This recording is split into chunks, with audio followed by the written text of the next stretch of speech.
Hello Commanders, Commander Plater here, and welcome to today's live stream. I hope everyone is doing very well today. You're having a pleasant Good Friday and you're looking forward to your long Easter weekends. Today we are going to be talking a little bit about fleet carriers in a kind of an open discussion format type thing. Joined by a few creators. I'm currently joined by Commander Ascorbius. Hello there. And we will also be joining Commander Exiguus, Yamix, the pilot, and Ryan M17 from the well-known Emergent Gameplay Group, SDC. So we'll be jumping over to join those guys fairly soon, I think. But until then, myself and Score will have a little bit of a chat. And obviously you guys can filter in and we can all say hello, but we'll be jumping over soon. A couple of things that I do want to mention really early on is that we are currently in Beta 1. Only Beta 1. So everything we are seeing is currently in its first iteration.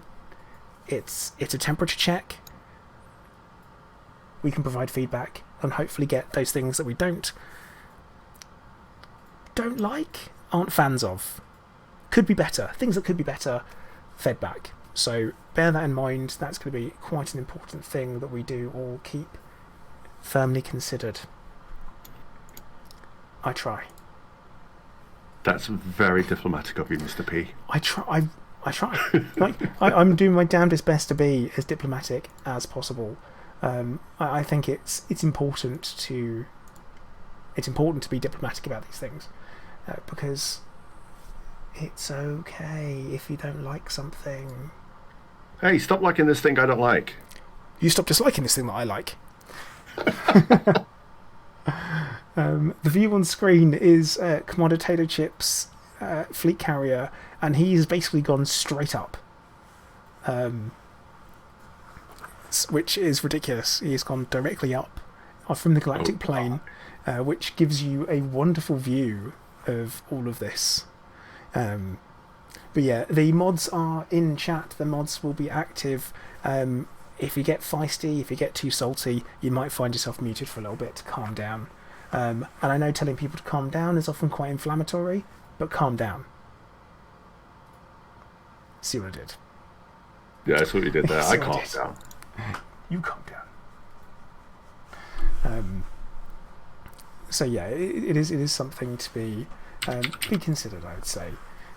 Now, with regards to carriers, my initial impression of them, as you guys know, is awesome potential.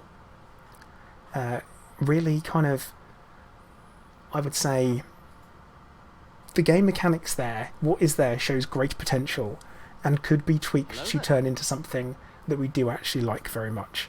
And Philip, thank you very much. Oh god, that gif. Every time. I kind of forget I've got it. I love that. I semi-regret it, but that's what we do. Oops. It's very much like I say, needs tweaking, pricing, numbers, all number tweaks as far as I'm concerned, plus the addition of universal cartographics. Well, you know my thoughts on it. Yeah, I do. Because you made a very... Actually, Scorb made a really well put together video talking about his feelings on it, which is going to be well worth checking out after the stream. Obvs. Obvs, yeah. And it's going to be... Well, watch it. You'll like it. It's good. It's very, very well put together, very constructive, and it's probably going to reflect a lot of people's opinions, I think.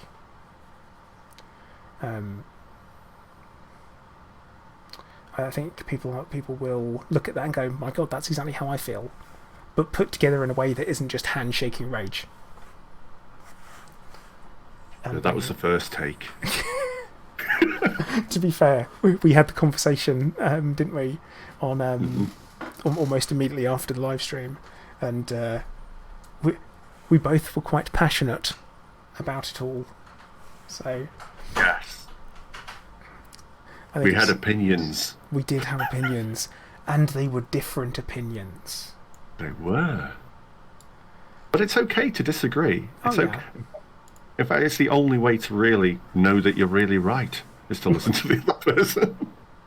I think it's important. It's you're always allowed, and we're still talking, so that's okay. Yeah. We're still friends. Yes. Yes, But you were absolutely. so lucky we're social distancing, otherwise I'd been right over and giving you a slap. Thank you, virus, for saving my life. Like that. Otherwise your face would be wearing backwards.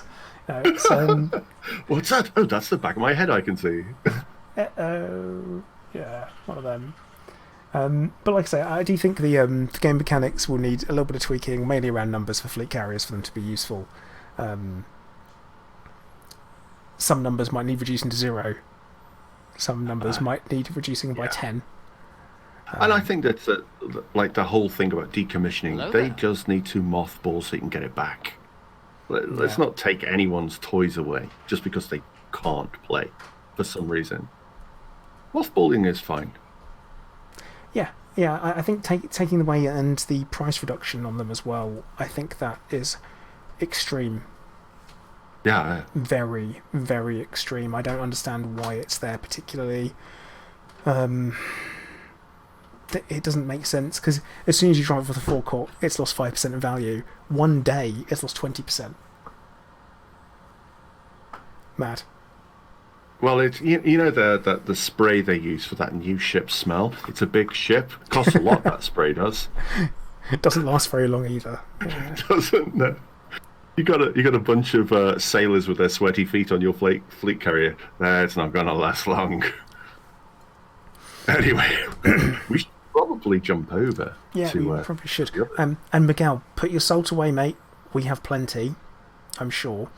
But you're not going to hear too much of it from me. Hopefully, all you'll hear is constructive feedback. Yeah, it's okay to not like something, but us just yelling is not going to get anywhere. So if we can frame it in terms of why it's a problem, and perhaps here's how to solve it, but we are not the designers of the game. No, I've never designed a game, and all I know is I know what I like. As a game player, that's kind of my thoughts on it. Is I know what I like, and I know what I don't like, and I want more of what I like. I want less of what I don't like in a game, Yeah. and that's always the way it goes. Now I will say, Exidious is still streaming. We've got to His jump previous over. one? Yeah, it's still happening. We just got to jump in. Okay, well, we'll jump in and we'll see what happens. We might be jumping straight into the interview that's still going on. Well, let me know? just check something. Yeah, if you Let's can see. check for us, that'd be lovely. So, 5 a turn, start joining voice is the advice. So let's see. I'm gonna say, you guys ready for us? Coming in. Oh my. Dry. Sorry. I lower the tone. Oh, moist. His stream has his stream just ended? Just updated. Well, if it's ended, then will he be? Is he starting straight away? I don't know how this works. Oh, Ryan says in the to translate, let's go. That's not precisely what he yeah. said. Oh, wait. He's pinging for tags. Apparently, we're getting tags. I'm going to assume that's so we can actually We talk are? in that room. Tags or tax? Tax. Always Tax. tax. It's one of the inevitabilities of life, isn't it? It is. There we go. Death and fleet carriers. Oh, what? But like, guys, I do encourage everyone who, if there is someone in the chat, in the voice that you may not be a huge fan of, do listen to what I have to say, because their opinion is just as valid as mine. And Scorb's probably more valid, probably as valid as mine though, not so much as Scorb. Just bear I that in don't mind, have you an know. opinion. That's a lie, and you know it. I'm worthless. But yeah, I think we'll be. Are we jumping over? Do you want to go in and find out if we should? Yeah, like jump over and come back and let me know. I'll be a recce. I'll go in and scout ahead, and then I'll come back. That's a good idea. Right, see you in a minute. I may be... cover me. Go, go, go! Oh my god. I think he's in. Is he in? He's in. He's going to come back and he's going to let me know if it's safe or not. It's exciting, isn't it?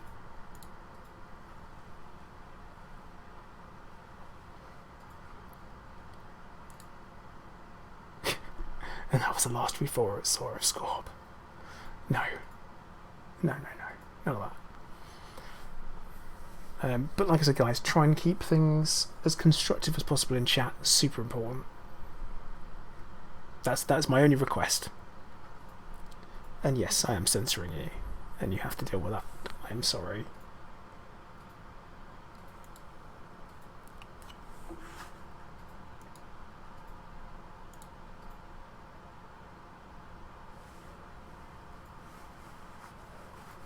Oh, it looks like EasyGS is actually live with the new stream, so...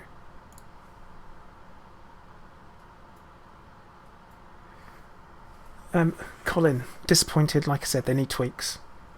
Potential, all the numbers need tweaking. That is literally my views on fleet carriers at the moment. Plus universal cartographics need to be added, and a couple of other things. That's where I sit.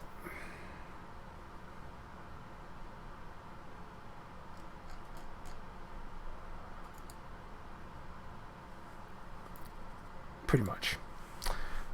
Mark, no good news yet, but there will be an update hopefully coming next week, so we should know more about the changes they're going to make, and that's the important bit. And yeah, Turgeon, there really is, but good news is most of them are muted, so it's fine.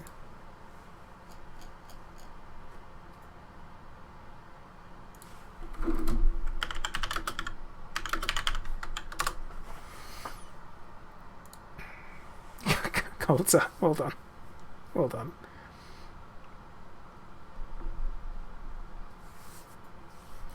I mean, obviously, like I say, oh yeah, Phalanx84, you are 100% right. It must be, any feedback and delivery must be positive. Not positive, constructive, sorry, because you don't have to be nice about something if you don't like it. That is perfectly acceptable for you to not like something, like I say, but the way you deliver it, always propose a better option. That's my opinions, is that whenever you say something, you should always go, why not do this instead? Because we know what we want, we know what we actually want from stuff. So we're going to be jumping over into the chat now, and off we go.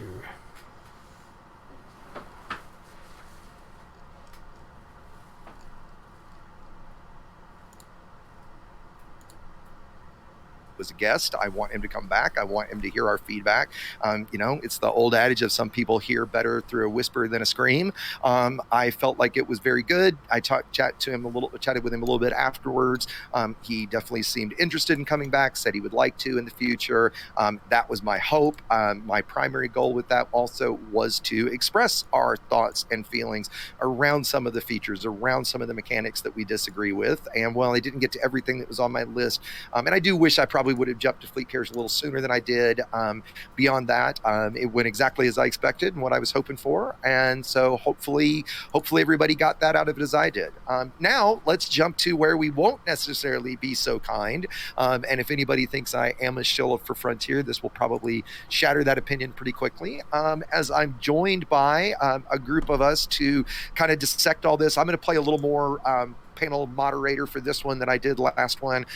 And I'm just going to run down the list because I think we've got everybody here. I'll start and just as I go through, let you guys introduce yourselves, you know, what your channels are about, who you are and stuff. And I'll start right off the top of the list because he's right at the top of the list I see right now with Commander Plater. Welcome, Plater. How are you? I'm doing very well. I'm having a lovely Good Friday. It's been lovely weather here in the UK to be stuck inside. So, I am Commander Plater. I have a YouTube channel, Twitch channel. I am also into other sci-fi games as well, but you'll mainly find me, hopefully, producing well-balanced opinion pieces, apart from when I doggedly get hold of something and decide I'm right and other people are wrong. And sometimes I'm actually the wrong one. So, but yeah, that's me. Also, I did this charity stream a while back and raised loads of money and stuff. I did that. Yeah, that's me. Yeah, that's great. Well, welcome, my friend. Next up, Commander Scorbius. Say hi, Scorb. Hey, hi, Scorb. Oh, I mean, right. So, yeah, the reason that Exegius is going to sit back and be a moderator in all of this is because he's a massive shill.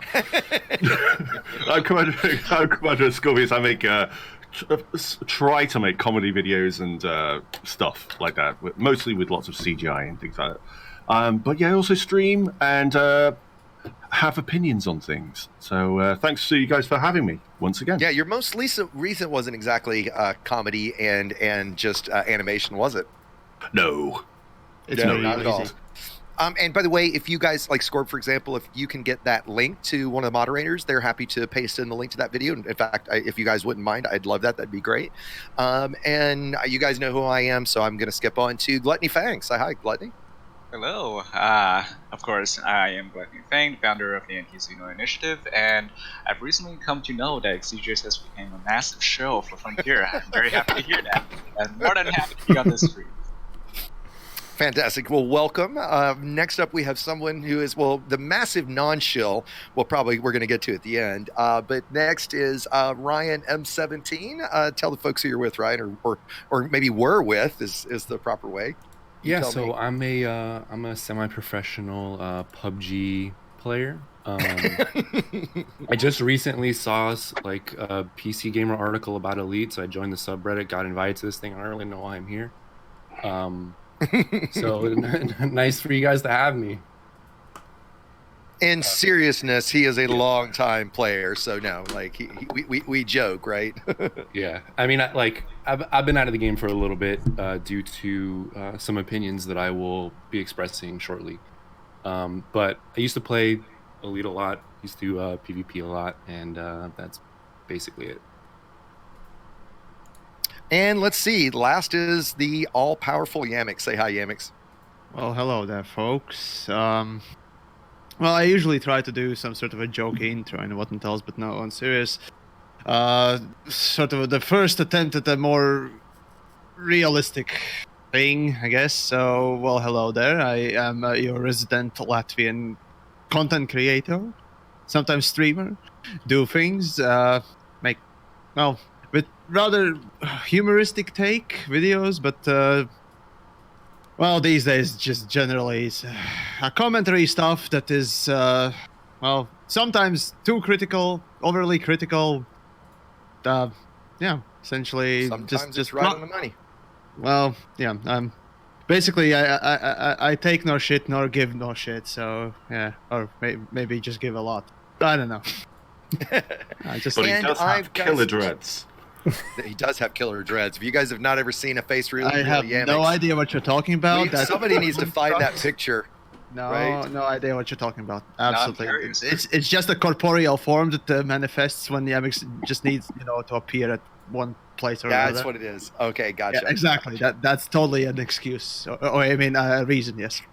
Gotcha. And I just quickly am floating in, I'm in my fleet carrier floating around Midrand Hollow, which is the moon that orbits the Earth like New Africa once every 90 seconds. I came out here because I thought this would be pretty interesting place to put a carrier and get some B-roll. So if you guys see an Earth like zooming by in the background every so often, that's why. And actually, interestingly, it's really difficult to land on your fleet carrier when you put it here because it screams along so quickly.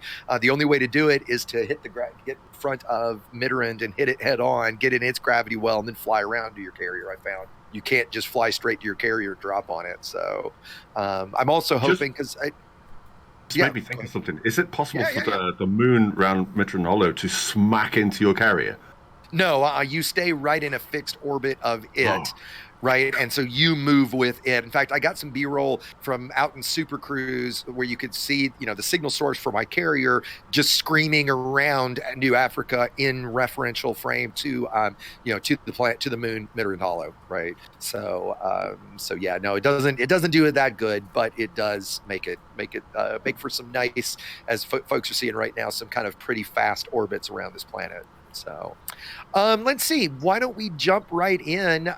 Do we want to start? What do you guys want to start with? Do we want to start with kind of the new thing we all learned about recently, as in the last day or so, around the decommissioning costs and debt? Who wants to start? I feel like that's like starting at the end. I feel like. Okay, that's fine. That's fine. You know, I just figured once your carrier's decommissioned, you ain't ever going to be buying another one. That's for sure. Sometimes you go ass first, right? So we can start there, or we can start at the top. In fact, you know what, Plater, I was going to toss it to you first anyway, since you haven't joined us for this conversation yet, and I haven't spoken with you in a while, actually. Where would you like to kick us off with anything, or do you want to kick off with kind of maybe your general thoughts, since I haven't heard specifically? We've chatted some in text, but I'd probably say jump straight in with like the initial. Here we are. What is it? How many days are we? 3 days? Three days. 3 full days of having carriers available to us, and kind of first impressions. That's where I'd start.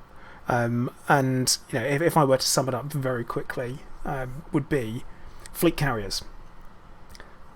I love the pitch from Frontier. I love the idea, what Frontier are saying with regards to how it could work, how it should work, all the gameplay that's involved.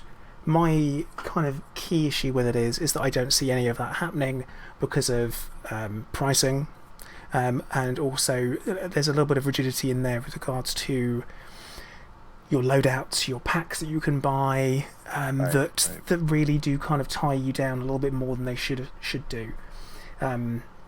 It's obviously, I know Frontier are taking feedback, but my initial kind of thoughts are that we probably shouldn't have been presented what we have been presented in its current state. We probably should have been given something a little bit more generous to start off with, and obviously we've got what we've got, and I don't personally, in their current state, again, it's important, this is the first beta, things could change, that it's not fit for purpose. That's where I am. Yeah, I mean, that's you guys didn't hear obviously, for those that didn't hear the stream that I just had with Bruce, one of the things that we kind of ended with, and if they do this, I stressed it to him even after the stream, that I think this would be a really great exercise, is we kind of ended toward the end on asking Frontier the question of, what do you guys think these are for? Like, where do you guys think we should be using them, and how? And while this is a sandbox, and part of that answer might be, well, here's a tool of the sandbox, you guys go figure out something to do with it.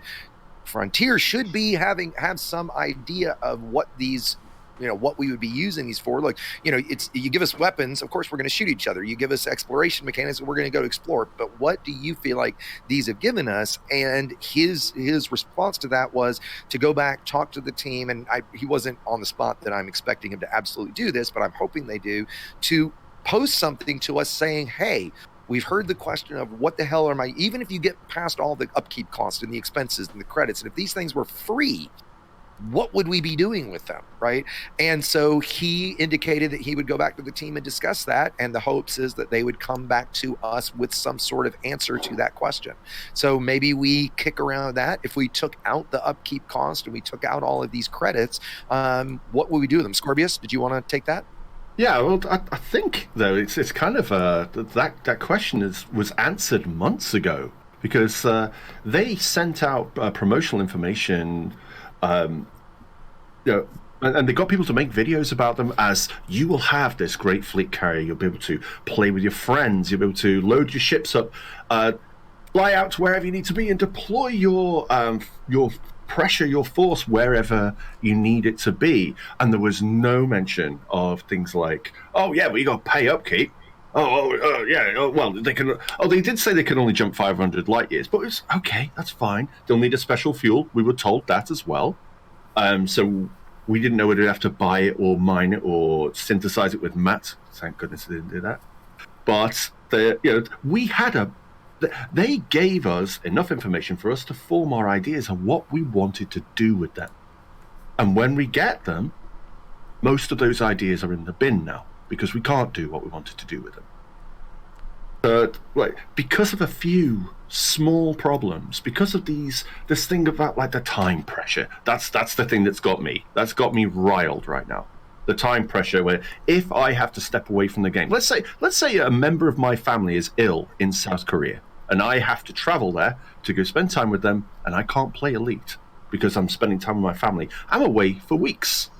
I will lose everything. I don't think that's fair, and that was never mentioned. That's currently my take at the moment. So, who else wants to sub up before I will just talk all night. I will. I'm so fired up by this. When I see Yamix, and maybe if we want to kick it to him, if somebody else wants to raise their hand, great.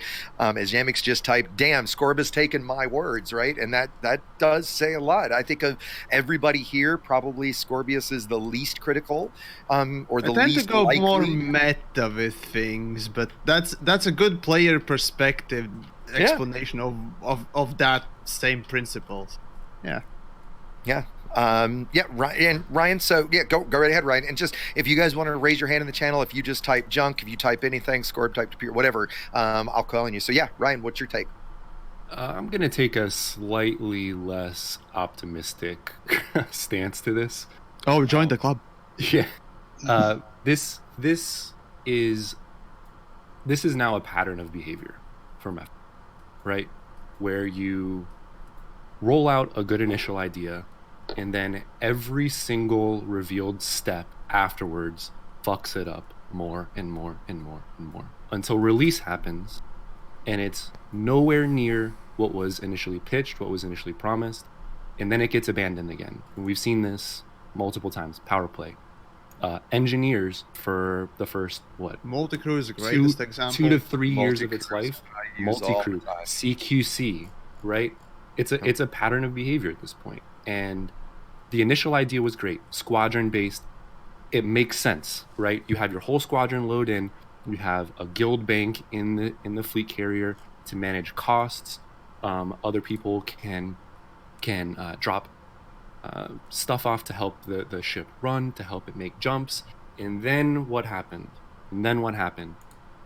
There was a forum dad crying session that fucked it all up because people were salty that, oh, my two-person squadron won't be able to own a fleet carrier. Oh my god, this horrible personal persecution, right? And then FDev goes, oh, yep, sorry about that. Everyone gets to own one now.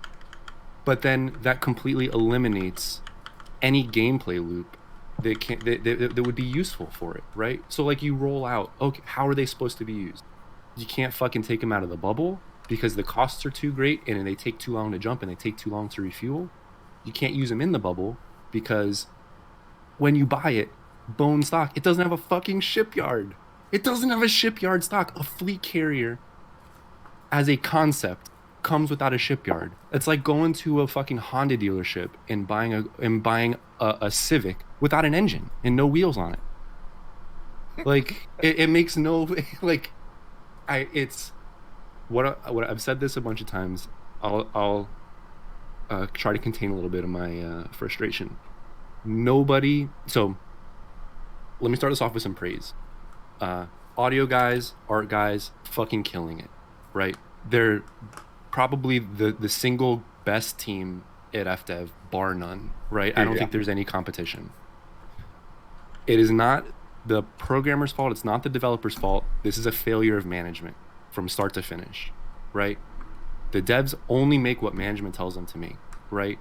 Nobody in management, and I will not be convinced otherwise, nobody in management plays the game or talks to somebody that plays the game. I will not be convinced otherwise. Because if they did, this would not have even made it out of the first meeting. You cannot convince me otherwise. I will not be convinced. Someone else can go now. Yeah, no, Plater, you wanted to respond to that. I kind of want to jump in because it's something Yamix prompted me to think of, actually. Was in FX 2017, we were presented the idea of them being squadron carriers. And there wasn't a single... I've got to remember that I'm on my channel, I don't say rude things. I You're not well. If you're on your channel too, great. But you're on my channel. You say maybe there's some leeway since you're also on my channel. yeah, I could do that. Yeah, I mean, Somebody did a poo-poo. there wasn't a flaccid penis in the house. You know, everyone was so excited about the idea, right? And they just thought, oh my god, we're going to get these carriers. They're going to be amazing. They're going to be what? We're going to be doing all this stuff now. I was at FX as a guest from Frontier. They invited me along to stream, and they invited me to the developers breakfast the day after as well. So went over there, sat down, myself and Greatest from the broadcast.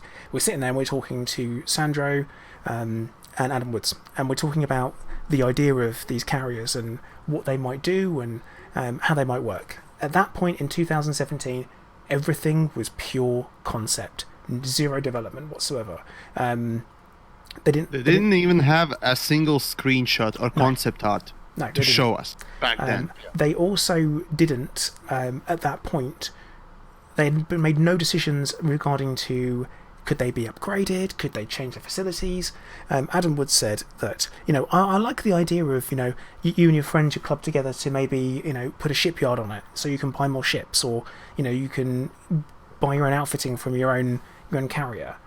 That was as far as it had got in was that October 2017, and then we got presented this is the fleet carrier, this is what it looks like. We had that teaser trailer back for what was that was Gamescom, wasn't it, that we got that and got to look at it and be like, cool, that's great. Then we got some more details and we got this pitch telling us that we'd have these have the support ships and you'd have your loadouts you could pick, and it would be like, this is like, you know, your piracy one, your mining one, all that kind of stuff. And then it was LaveCon. Was it last year? Was it LaveCon? LaveCon, yes. Because we they failed. One. Basically, they released the trailer before they got to announce it in LaveCon. I remember asking Paige, "What the fuck happened? Why did you release this before?" Oh yeah, it was before releasing the information. Remember? That was actually from another media channel that released it that shouldn't have done. Yeah. No. It was on their official, I think. No. There was a news outlet that did it. Yeah. They released it early. Yeah. Because Will was running around like going, "What the? Oh my god, no!" Yeah. But yeah, so that happened, and then we kind of got the details came out where they we got to look at those fancy blue screenshots, and it showed everything, and we found out we had the support ships. And again, everything's still quite positive at this point, because we're not getting one new asset, which is just the carrier. We're getting these support ships as well. What gameplay is going to be around them? And this is where I think things changed. I think that at that point, when we received the fact there would be a delay in the fleet carrier delivery by basically 6 months, is that they just went, we can't make this work. And I do think it's a technical thing rather than a design decision, that it's we can't get this to work the way that we want. And because of that, this is why we have carriers as they are, that it was essentially put on hold. They had to scrap certain things, dial some things back, put in new things that weren't originally going to be there, and then bam, we have got fleet carriers in their current state. And it's probably not what people originally had in mind, but it's what they could get to work in the time they had. Discuss. I got one.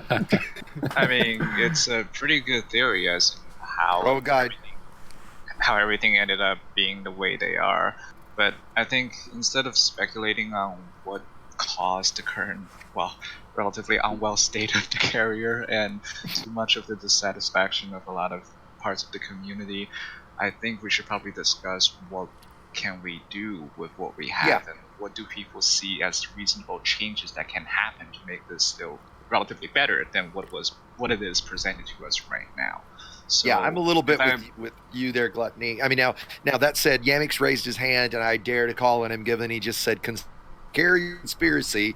Are you just echoing that, Yamix, or do you have something to share? Oh, no. Here's a history, right? So 2017, I met Plater for the first time in Frontier Expo. It was wonderful. I met a Scorpius, even not knowing that was a Scorpius. Yeah, Yamix is dumb. But on a serious note, though, we basically get announced Squadrons, the Beyond whole series, and of course, the fleet carriers. And for squadrons, we have just that picture of just equally painted, paint job laden ships. And I'm thinking, okay, is it a guild system? Even with that, they didn't answer any question later on. It's just, what is that? Is that a guild system? Is that a squad group? Is that a wing increasement or something? At least I didn't get any answers. Maybe later on got. But yeah, the thing is, and for fleet carriers, it was just there was no pictures, no nothing, no information, just a nebulous fleet carrier title in the air hanging. No one knows what that is. And at that point, it smelled like literally just somebody a week before the whole Frontier Expo decided, oh, hey, I'm just gonna, release essentially, or rather, we need a wow factor for the Beyond. Everyone wants big ships, the fleet carriers, yeah.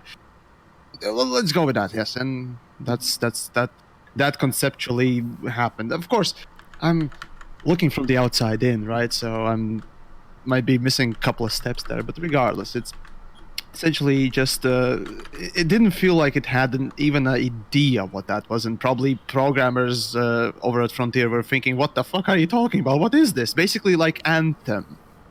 Essentially like Anthem happened, right? 8 years in development, and yet basically the work was done like literally last year or so before the release. And and the same thing happens right now, right? They decided to give everyone the fleet carrier rather than being it attached to squadrons. And that felt like another change. And obviously, yeah, there could be reasons for it. But it was half-baked back then. It didn't have a direction throughout its whole development, what it seemed like from the little information that we've gotten.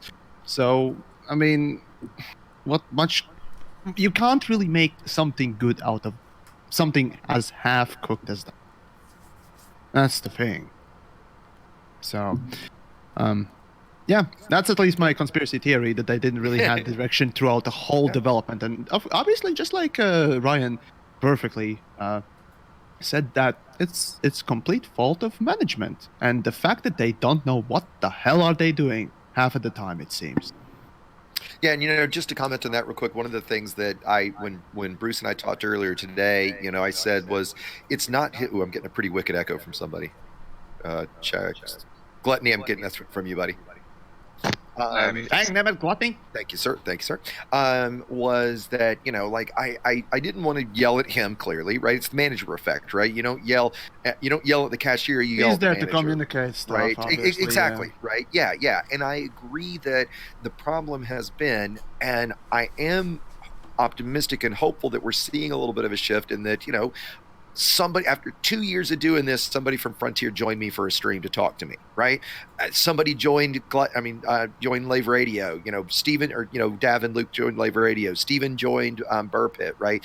This is something new and is a big change that is something that I'm trying to encourage. I sent Will an email about it saying this is fantastic. In fact, I'll say that I emailed Will and asked if there was any chance I could have somebody from the audio team join me sometime, right? Given how amazing the audio team is, I would love to talk to one of those guys, right? So I think that the core issue here is getting this message and the right people at Frontier listening to us, right?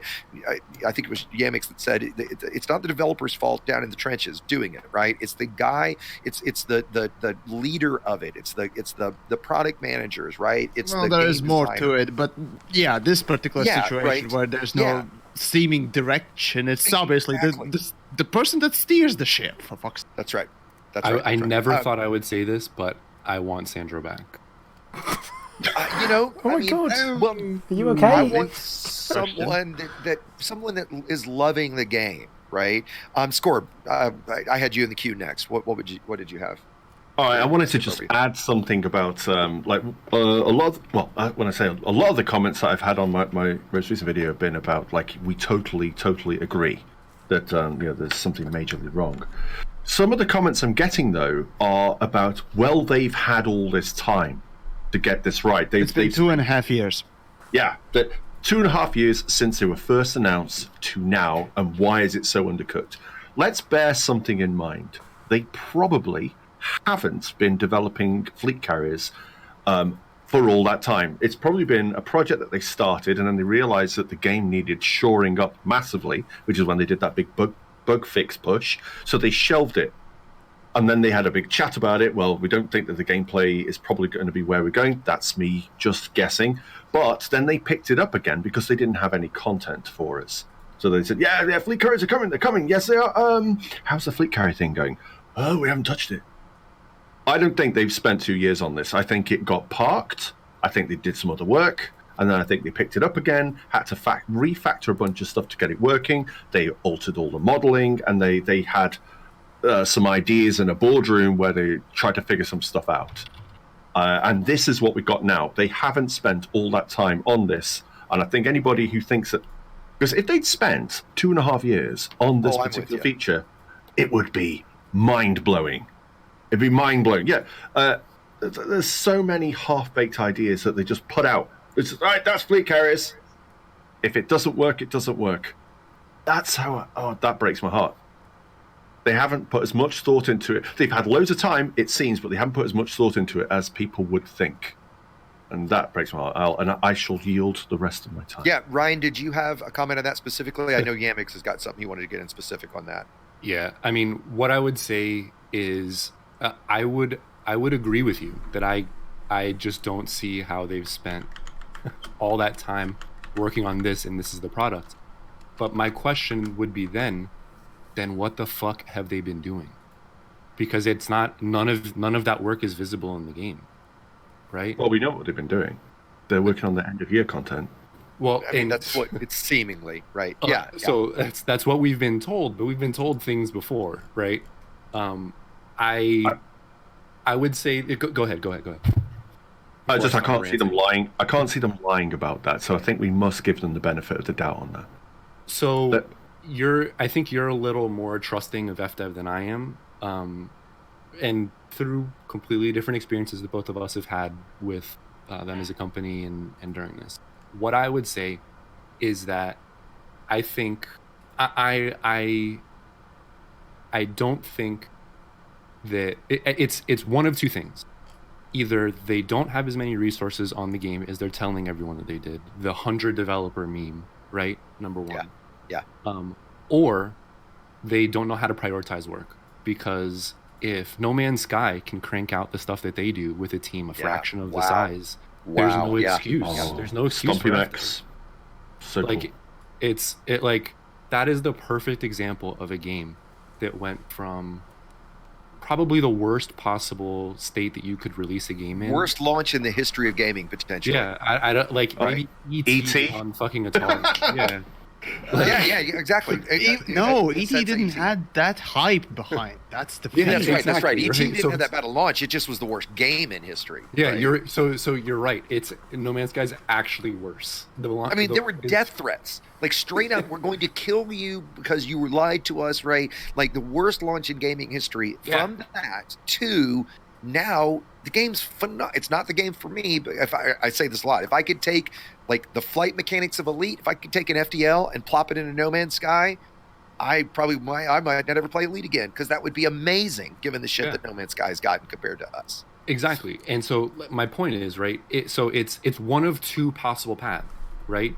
Either they haven't truly committed the manpower that they said they did, or maybe it was a slight distortion, 100 developers at one point, and maybe not 100 developers anymore, right? Because I think they said that like a year and a half. Or they're not managing their time properly, right? Because really think long and hard about what changes to the game have been made since Engineer's first drop, right? We got Thargoids abandoned. We got CQC abandoned. We got Multi-Crew launched and abandoned. We got Hollow Me launched and abandoned. What else? We got an engineer rework. We had an engineer rework that took them a year and came out fucked up so bad in the beta that we had to have a stream almost exactly like this to get it into a usable state. Yep. We got a mining rework. Okay. And we got more modules. Okay. Is that what 4 years? 4 years of development to cover that. That's an update that, like, let's say, Massive from the Division, that they would push out in a year, right? That another company could potentially push out in a year or two, right? So I'm just not seeing. And again, the next update, I'll say this with full ignorance of what's coming in the next update.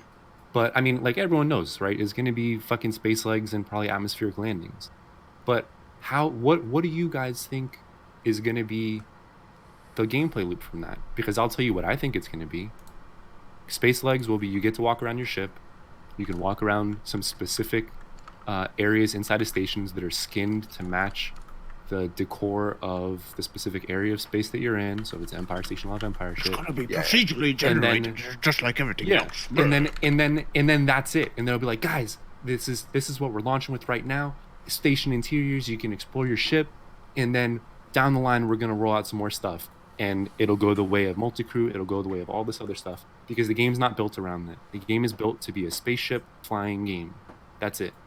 And I know this has gotten off topic, but well, I was gonna say, I'd rather say let's not jump into the gigantic thing that could be space legs. I will say, me personally, I agree with a lot of the sentiment you're getting at, right? Which is, I've been very vocal about not wanting space legs, right? I don't play Elite because I want to walk around and play Elite because I want to fly a fucking spaceship, right?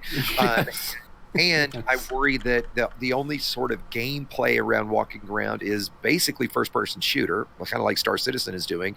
Yeah. And to your point, I think you're getting at is I have no confidence Frontier can make a good first-person shooter. Right? No. That's not what I want out of the engine. Right? Is not made for anything like right, that. Exactly. Networking isn't made for it. Exactly. Right. So rather than getting into shooter, that's horrible. The huge ball of wax that would be next era in space legs. Let's pull it back to this, right?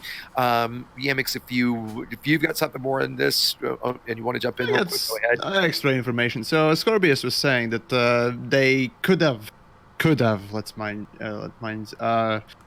you, right, that could have been shelved. The fleet carriers could have been shelved midway or something like that. Now, first, a bit of information, right? So in LaveX, for LaveCon last year, I poked Zach, the director of publishing these days, and I asked him directly, just give me relative, percentage of how much of the team is working on the current updates and how much is working on, the next era thing.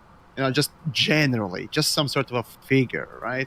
I was trying to pressure it out of him at least a little bit. It wasn't much pressure. I was just sort of begging for information, at least a little, right? And then he was courteous enough to give me a relative ballpark, right? Because let's remember that usually the audio guys tend to be thrown all over the place, especially with the company that the Frontier is, that develops multiple games and artists as well, and so on and so forth. So the number varies, but it was a quarter of the team, quarter of the 100, so 25% of the team is working on the current updates, give or take, and rest are on to the next era. So we got 25 or so people working on the fleet carrier. And could fleet carriers be shelved? Well, the problem is with that idea that, you see, fleet carriers were the main topic, mainliners, whatever you want to call it, of the whole Frontier Expo announcement. It was meant to be the main big thing, the culmination of Beyond, which it was intended to be at the end of Beyond. And it got delayed. Then it got delayed even more. So that kind of speaks volumes of either A, how much they lied to us about how important that is, or implied too much about it, or, well, I don't know, really, frankly. It's just, again, fuck up after fuck up without communicating that they fucked up, essentially.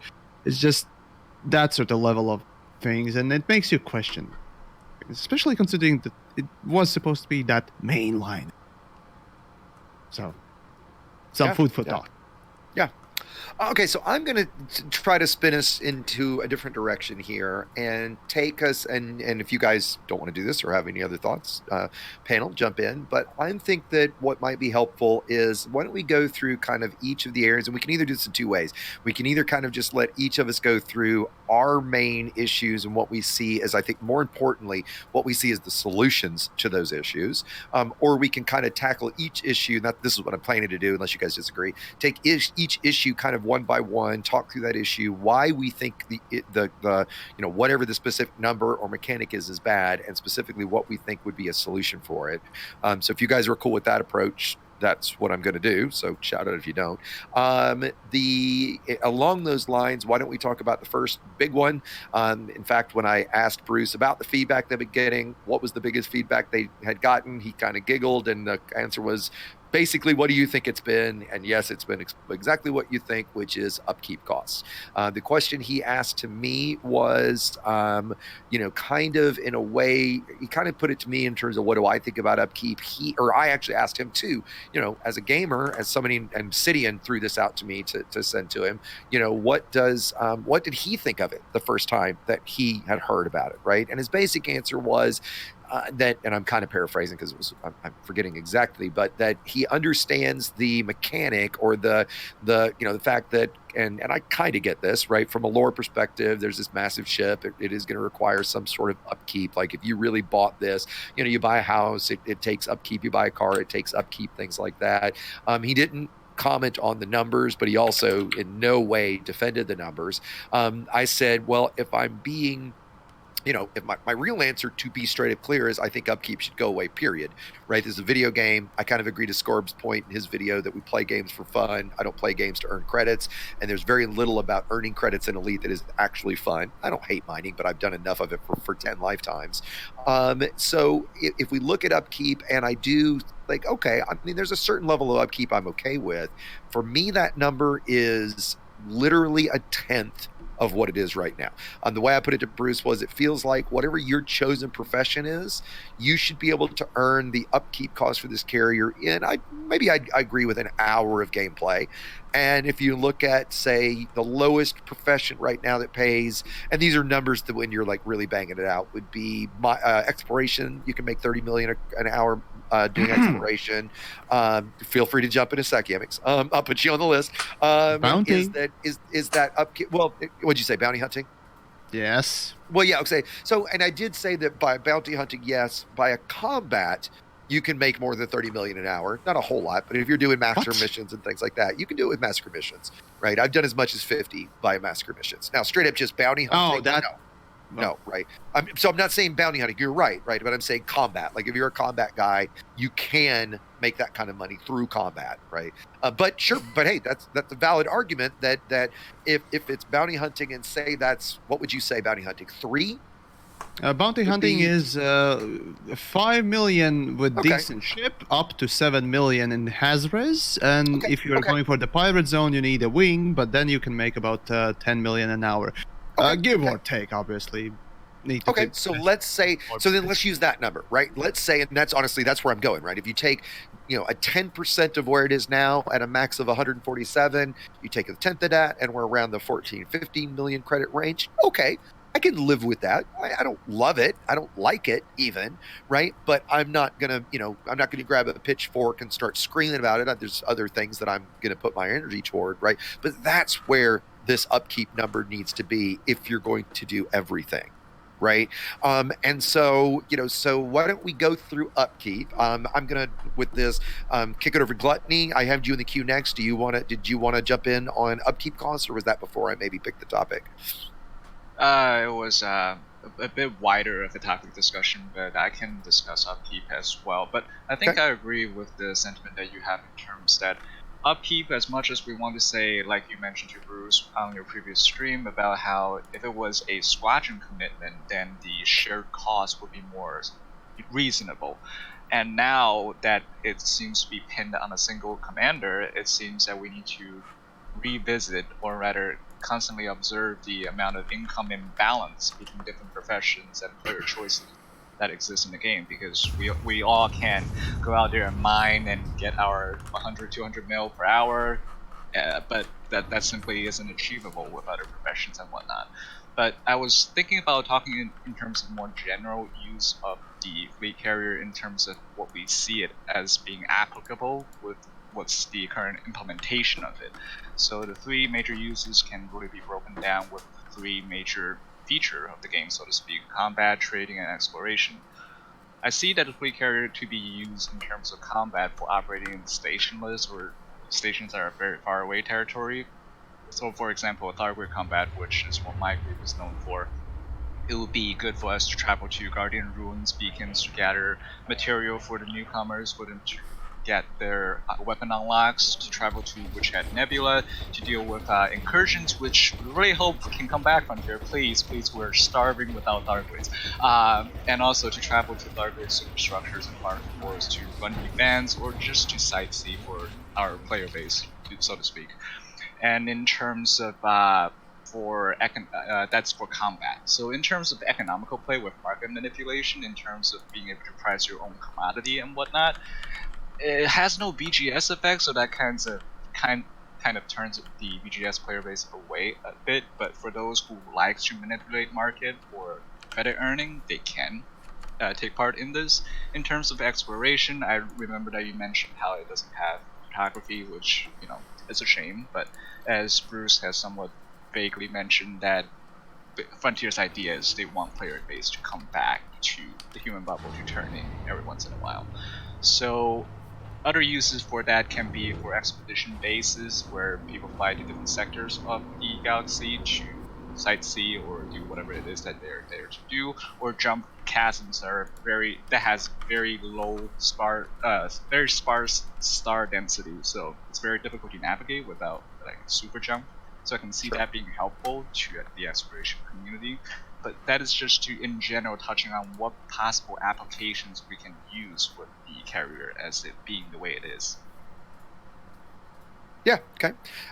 Let's go. So I've got scored back in the queue, and all that's great. Yeah, I agree with all that. Let's, if we can, guys, and I appreciate that you had jumped in the queue before I had changed the topic a bit. Let's go back, if we can, to the upkeep costs and kind of, as I said before, maybe also focus on, look, we've all bitched about them a lot. We all know that we all think they're awful. Let's go more to what we think the right answer is. And part of that right answer, if it's simply they should just go away, period, or if they are going to be there, because I think the likelihood of them just going away altogether is, I mean, we all know Frontier. I think that's very, very slim to hope for, even if we all agree we want that. Scorb, what are your thoughts on it? Right, so on the upkeep costs, I think they need to go away. They need to completely go away, because anytime you've got some time pressure on a commander where they need to be playing the game, or they need to front load because they're going on holiday or something like that, I think that's a bad mechanism. I don't mind paying a fortune for these damn things. I don't mind earning the money and buying all of the little units and the little modules and things like that. I need to do my gameplay my way and enjoy it. What I don't want is to have to what is the one pillar of Elite Dangerous right now who can earn enough money to buy a fleet carrier? And it's the thing we've all been doing, we've all been grinding, and that's mining low temperature diamonds or void opals. And what did Frontier do? As soon as people were making so much bank that there was like turning the universe economy upside down, they altered the marketplace so that you'd have to go around and sell your diamonds elsewhere. So on the one hand, only way to earn a fleet carrier and to pay these excessive costs is to go mining. Only pillar that actually supports it. And on the other hand, they don't want you earning that money. They don't want you to be that rich. Make your damn mind up. So it's only the miners are going to do it. So bounty hunting, can't do it. Certainly can't do it. Explorers, having a laugh, right? Passenger missions, close. Maybe if you find the right route, if you tune in and Down to Earth Astronomy's found something, or you found something, or somebody has to find a get rich quick scheme that Frontier hates, yet that's the only way to make the money. So upkeep costs can die in a fire. They need to go away. The ships can be as expensive as they need to be. The modules can be as expensive as they need to be, but upkeep costs can do one. Well, tell us how you really feel, Scorb. Ryan, you want to chime in? Yeah, I think I'll be the voice of reason here. Wait, Doubt. what? Said Yeah, no no. one about Ryan ever. I mean, what? No, I'm absolutely. Look, I know my role, right? I think. So, here's my issue, right? Conceptually, upkeep costs don't make any fucking sense, right? How? So, the ship will not pay for itself. Everyone has already accepted that as a foregone conclusion. Frontier. right? That's why we're not isn't all, talking but about it. Frontier has said that, right? I mean, Frontier has. They said on live radio they don't. But maybe a tiny. Like there's. My gut Yeah. says there's 5 people in this game that will use a fleet carrier to pay for itself. Yeah, and so like If even that. if you were like some fucking stock market genius and you've got your Eve spreadsheets out, right, ready to manipulate the market, you still couldn't make it work because who the fuck is ever going to go to your ship and buy stuff from it, right? How would will they they know? even know? Yeah, exactly. How would they even know you were there, right? So putting all that upkeep, like why would you ever put a commodities market there? Why would you ever try and sell anything on these ships, right? If you know there's no one's going to buy them. What's even the point of developing the capability of doing it if no one can ever do it? If you're only going to keep it player It's to player? either the normal price plus tariff. So if tariff is 0, you're no better than any other station. Otherwise, you're going to be paying extra. And what's the point? Only to support the fleet carrier's owner. That's it. It's And like in it's our like they regs- it's like they don't understand how like fucking sales work, right? The store that you buy stuff from buys it from a supplier at a slight discount at a wholesale rate, Right. and then you add your costs on top of that plus a little profit margin, and then that's roughly what everyone ends up selling it for, right? So yeah, you go to Walmart if you want the cheap shitty version of whatever product is, or you go to Target if you want a slightly better shitty version of it, right? But the whole idea around upkeep, in concept, they planned on you being able to earn some money through it and then you having to shoulder the rest of that burden, and then didn't fucking think about how someone would actually have to do it. What would happen if the flavor of the month money exploit right now of low temperature diamonds, poof, vanished into thin air like all the other ones in the past have? What would happen to all the carriers? What would everyone do? It would be a repo man's dream. Go get these fucking 5 billion credit carriers, take them all back because no one can afford them anymore. It'd be like the 2008 financial crash in LA. Everyone's Porsches getting repossessed, right? Because my investments got moved to 0 because I had everything in fucking Lehman Brothers, right? There cannot be upkeep costs. There cannot be upkeep costs at all. So let me ask it's to you and ridiculous. Score both. So let me put the question. Let me be a little devil's advocate to put you and Score both. Right? Is any upkeep cost? Is there any level of upkeep cost that is not a deal breaker for you? Meaning, if upkeep cost is 10 million a week for everything, like let's just say it's straight up, it's 10 mil a week total all in. Right. So you need to farm, 500 million for the year, 520 million, which right now, and I'm making the argument in chat with a few folks that I don't want to mine. I don't want to be forced to mine anymore. Right. I would argue that most to earn 520 million, even in other mechanics, isn't that difficult. And that is only, call it these days, 3 hours of mining. Right. Is that still game breaking? Is that still like non-starter for you, or is that, yeah, this sucks, I'll do it because I want one, which we're going to get to more about wanting them in a second. But yeah, what do you guys go you scored first, if that's okay. Right, can I ask an additional question? And then Plater will jump to you. add on this. Yeah. At the end of the time when my balance has gone down, does my ship still get taken apart for parts? Well, okay, we haven't gotten to that. No, because Or I think can that is or can I have it absolutely mothballed? fucking retarded. There's a way Because to if it does, if my ship gets repossessed, pass me the gasoline. Yeah, there's no way you're going to lose your ship. We haven't talked about that yet, but let's jump to that, Scorb, and say I completely agree. There is no way you can lose your ship. Let's just say that that's not possible. So let me put it like this, right? I'm in a not unique position, right? But so in a little over a month, I'm gonna have a kid, right? A child is gonna show Congratulations, up. by the way. Congratulations. If I buy a fleet carrier today, and then I have at best 3 months of no sleep, where I can guarantee you I'm not going to be logging into Elite, right?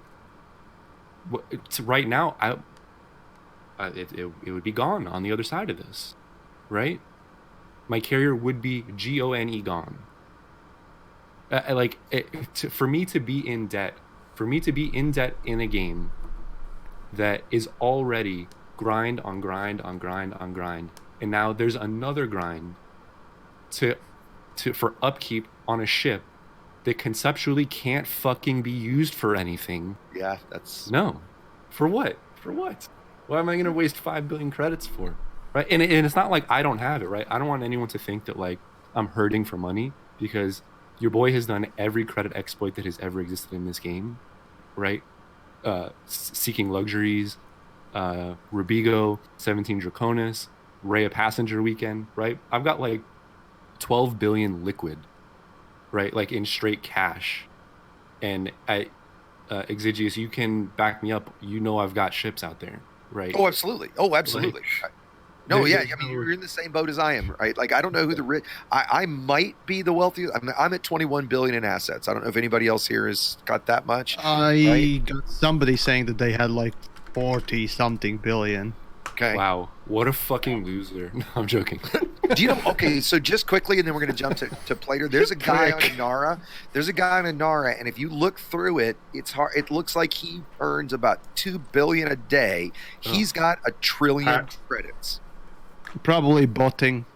Yeah. I mean, I agree that it's got to be something or Someone's got to fake. Someone's got to point that guy in like the direction of Wall Street. Someone's got to redirect that guy, because his efforts are being wasted. This guy could be the amount of time he's got to be wasting to do that. Right? I mean, that's like 10 hours. I mean, he's got to be doing 10 hours of mining every single day. And that, anyway, that's aside. So we've kind of, and forgive me, we kind of skipped over and we kind of bounced the queue around a little bit. Let me jump to Plater, because Plater's been waiting to get his thoughts in here. So go ahead, my friend.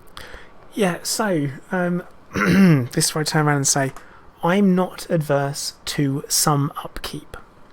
It's very important that I stress that what it is currently set at is way too fucking high.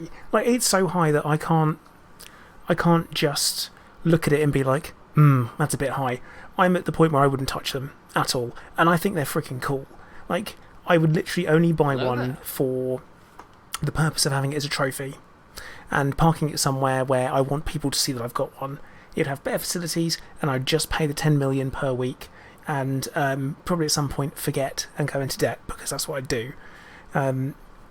I think the numbers need adjusting so much, but it kind of ties in with the upkeep side of things, is the earning money. The potential to earn anything back isn't there. The carriers are all very much spend. The idea behind selling ships, fantastic. Selling modules, fantastic. Having a player-driven economy, fantastic. But we don't have a player-driven economy. We have just I want to buy this, which no one can find out that you want to buy it, and you would then have to sell that to NPCs. So that's not an economy. That's just market to market. And once it's sold, it's disappeared. It's gone. Nothing has any value as such to us as players. So I think that needs looking at. I would love it if this was the first steps to a player-driven economy, a full one. But the issue being is that whilst NPC stations still exist, it can't happen. And then looking at the ship cost, you've got the fact that if you want to try and sell ships and make yourself loads of money doing that, well, that's not going to happen, because you're having to pay full price for ships and then sell them with a markup rather than you buying at cost. Doesn't really seem to make a lot of sense on that. And then you've got, again, with the modules and also with the ships as well, is that you have to buy them in packs. so you find yourself very, very limited in what you can offer people. You could potentially park up quite close to a newbie system, and everyone who joins and everyone starts again, you can just sell these new ships to them a little bit cheaper than stations, but enough to make a profit, which would cover your lower costs. So I think there's a lot of potential for adjustment. I'm not adverse to preloading. I'm not adverse to having to pay a little bit every single week, but there should be a complete stop when you shut it down. So you go, right, okay, I'm suspending the entire carrier. I'm Everybody openly has to get off. choosing to mothball it. Yep. It's suddenly not dockable anymore. You can take off and you can leave. You can transfer your ships. The same with the decommissioning phase, but it is temporary. It gets mothballed. You choose to it, and then it kind of gets stored somewhere and disappears. And then if I want to get it, I can reactivate my services and get it. Then you can do that. So there's a complete cease. That's the way I kind of see it doing. There has to be the ability for you to pause the gameplay around carriers completely, and it's your choice, so that you don't have it taken off of you, you don't lose all that time, you don't lose your credits, and it's achievable for you to do that. I think that needs to happen, plus universal cartographics. Yeah, we're going to get to that. Don't worry. We're going to get to universal cartographics. That's my thoughts around the upkeep cost. I'm not adverse to having it. It just needs to be low. It needs to be enough where you kind of you're like, oh, I'll just bung some money in it, like pocket change, but not where you have to actively go and grind yourself senseless so you don't have time to do anything else. For BGS players, if you want to play BGS and that's your gameplay, your couple of hours a night, you come on, you do your BGS, you wouldn't be able to do that. You'd have to go and mine, or you'd have to go and find a money-making scheme, or you'd have to do something. And that takes away, and your faction loses out because of that. Even if you're using it to support your BGS, it's not very helpful for that anyway, but you can make some money somewhere, so you don't have to worry about, oh, I'm just going to need to put some money in the meter, rather than just need to take out a loan before I can even think about parking here. It needs to be like that. I think it needs to be just kind of like pocket change. I just had somebody in my chat say something that I think is potentially a good idea. I mean, we want this to go away, but a compromise idea is, you pay some fee. Let's assume that's relatively small, but when you go on a break like that, you put your ship in dry dock, right? That there's some way to park it, essentially. Right now, I'll go back to devil's advocate or maybe agree with Scorpius, which is, an emergency comes up, something comes up, you don't get to go in game and do that. Now you're screwed. I think the mechanics should be, after you haven't done anything with your fleet carrier, or you go into debt, and we're going to get to decommissioning. We can go to that now if you want. I was going to change to something else, but rather than it go to decommission, when you go 300 million in debt, it goes to a dry dock and it sits there until you pay the 300 in debt to get it out of dry dock, and then you get it back, right? This whole notion of, and maybe I will just segue to that, or Yamix, will let you do your rant first. The whole notion of losing the ship straight up and getting such little amount back for it it's unbelievably insulting. Right. But since I'm a shill for Frontier now, maybe I'll let someone who clearly isn't, and let Yamix go next. Yamix, take us out on this. Oh boy! All right, I'll try to be rather short on this one, but right. So translation, he won't be short at all. Oh my, yes. Well, He's quite tall, actually. I'm an average human. I hear that thing. Oh wait, no, I have no corporate. Anyways, the thing is, right. So. Unlike my peers here, and especially unlike Scorpius, I try to look at just the meta things, right, and how they are constructed, and what are the principles of it, what are the psychology and thinking process behind these things, right? What it all stems from. Basically, game design, as it would be just cut and dry. And when it comes down to the upkeep, well, from players' perspective, it's nothing but negative thing. So why put it in, right? Why put in something that is a negative impact on anyone's livelihood or just experience in the game? Well, there has to be some sort of a reason for it, because usually if you're developing a game and so on and so forth, you would be putting something really positive with a negative and something like that. Essentially, think of engineering, right? You have something something positive that is something you want, and negatives like, I don't know, generated extra heat or something. Well, for upkeep, well, it's purely negative, and really it's designed to do a couple of things, and it is basically designed to abuse you, psychology-wise. See, the thing is, no matter what type of price you put on it, is it 1 credit, 10 credits, million, 2 million, whatever, it's all still designed to remind you. Every week, there is something that is coming off your pocket. There is always something coming, and the game will make point to mention that every time you log in too. There will be something coming off your bank, because, well, with PowerPlay, they've already done that, haven't they? Every week, you get something positive, on the other hand. You get, that weekly bonus, and they do make a point to message you through the in-game inbox. Now, the same thing will happen, of course, with Fleet Carrier's Upkeep. But, obviously, it's going to be a negative thing. Now, no matter if you got billions upon billions of credits, it's not designed to exactly make or ruin you, right? It's designed to keep reminding you, or, well, as Red Letter Media likes to say, you might have not noticed it, but your brain did. Brain subconsciously remembers. You have something negative, and you should probably log in to make sure that everything's okay. And guess what? That's what they bank on, that you log back in and, well, potentially get drawn in to play or grind some more. And of course, the aspect of the values will dictate how much you are dictated to, or rather asked to grind.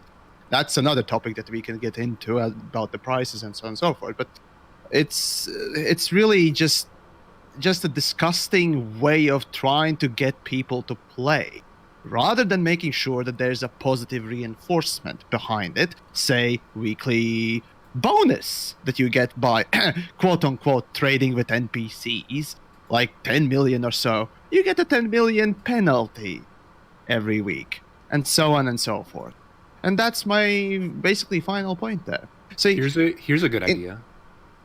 Let me finish this one, and anyways, instead of that penalty each week, why just not have a pure and simple positive reinforcement? As I said, a bonus when you log in. Also, this would take away the need for upkeep for explorers, so explorers wouldn't be worried about having to upkeep the fucking thing if the upkeep was completely gone. But because this specific feature is designed and placed in the game in this specific way, well, it's intrinsical of the game loop that has been placed. And it won't ever go away. Because when was the last time when developer team decided to take a feature of an upcoming update after a beta and change it drastically, and not just change values? Think on that. And that's about it on my end. So yeah, just to piggyback that you're totally right about. Yeah. Just to piggyback off of, like, for FDF to give people a reason to log in each week, right? I'm going to pitch an idea. You guys tell me what you think. This is off the top of my head. Just came up with this, right? Maybe once a week, let's say we pick a system and we run an event there, and it runs for a week. Maybe we call it like a community goal or something. I don't know. I'm just spitballing here, guys. A positive reinforcement? Are you telling me we got to like something to do? Like something to do. Yeah, like something to do every week, right? That you log in, and it's like a unique experience. And then at the end of the week, based on how much you did, you get a reward. Yeah, but what if I wanted to do the exact opposite? What if, like, you wanted to do your trade thing, because you're all tradey, and I'm more pew-pew, as you know. Yeah. What if I wanted to do the combat side and stop you doing your trade?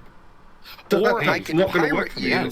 But wait, no. But exactly. I want to do both. So you guys are trading, and I could bring a pirate ship, and I could attack you and steal from you in a role-playing, way. And of course, we're all being assholes and being very facetious of the fact that this is what we used to fucking have with community goals. right? But apparently, whoever had to type in the community goal each week got tired of coming up with some very Interns basic, got silly fired, little sorry. thing, right? So we can't have community goals anymore that were fucking great, brought the community Yeah. together all in one place. You got Let's to do define something. them. Let's do it. What And look, if- I'm just putting this out there, FDev.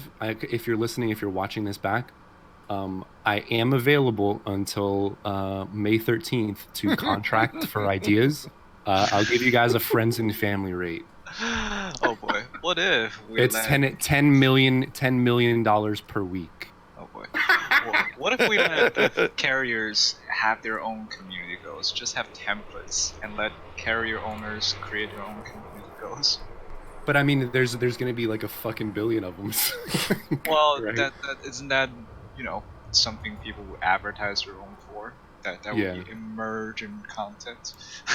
Yeah, I mean, like, it's everything. I mean, look, the way that I think a lot of us want to play the game is have FDev provide the framework, and then we fill in the gaps, right? Yeah. You give us the tools to create our own content, right? And then let the players interact with one another through BGS wars, through actual PvP, through piracy, through the back and forth tug on community goals, or in power play, right? You give players more power to do these things, and then you add the features that you add in the game help enable specific types of gameplay that you want to enhance, right? And then shake that up with Thargoid attacks, but I see what you're saying. Yeah, and like it's like they just seem hell bent on delivering single player only stuff onto this world that they've built, completely ignoring that the reason that games like this have longevity is through player driven content, right? Mhm. Like go back and think about what are the greatest moments in Elite. Solome, fucking Dove Enigma, right? The Fuel Rat Wars or whatever it was, right? Even Well, the Genosis too, but we don't really talk about that these days. And We don't talk about the Gnosis. Hey, look, Right. I had one hell of a great time at the Gnosis. I don't know about you guys. I had one we hell did. of I know dream you of did. that. We at AXI definitely had a fantastic. I had a great Nobody time. that was designed for had a good time. That's a whole, like we said, a whole nother story. We Why were- don't we? Because we've got, I kind of was hoping the stream would go about 2 hours or so, and we're hour 15 in. And why don't we move to the next topic, which I'm going to tee up. And Plater, if you're up for kind of starting it, because I know you and I were seemingly disagreeing in our Yeah, chat about it. sure. Why don't we talk about jumping, and talk about in terms of all the issues around jumping, right? In terms of fuel, having to mine tritium, ferry tritium back and forth to your station, to your carrier, the spin up time, the cooldown time. Why don't we? And I'm actually going to take liberty to rant out the end of this one. So if you guys can jump in queue, and I will let Plater get started with. Cool. Now, I will say, if you rant me out and don't give me a chance to respond at the end, I'm coming for you. Well, Because see, it's okay, we had I might quite a back and have forth. words So no, we did. I think we can have a pleasant So, disagreement, hopefully, yeah. or see if we can agree. So right now, the spin up and the spin down, right, for lack of better terms, because I can't be asked to call it anything else, is now. I am not, once again, not adverse to it existing. Do I think that an hour before or an hour after is too much? Yes, I do. Taking into consideration that fleet carriers are a service for other players, right? That's what they've been built for, basically, because why else would you purchase a bunch of modules to then store on your ship for you to buy off of yourself? It doesn't make sense. It's designed for other people. Same with your refuel, rearm, and that's why it's designed that you can make money off of people, or get some of it back, at least recoup some funds. It's there for other people. I think that having a spin up is acceptable because it gives people a notification who may want to get off of your ship. That can be dictated by player themselves. Oh, Jesus Christ, Yamex, do you want Let him to finish. you Yeah, let him don't- go. Let him go. stop working No, me like a keep going, glove lady. puppet, man? Your lips moved. Keep No, going. it's like I do think there should be some flexibility in how long the spin up is. Do I think that you should be able to chain jumps together so it's immediate? No, I don't think so. I think that would be wrong because someone may only want to jump 500 light years with you, so they may want to get off. They might know, oh, I'm going to this point, jump off. Yeah, there should be an option for it, but no one wants to sit there for however long. And that jump sequence when you're sat there stuck in the hangar is pretty boring.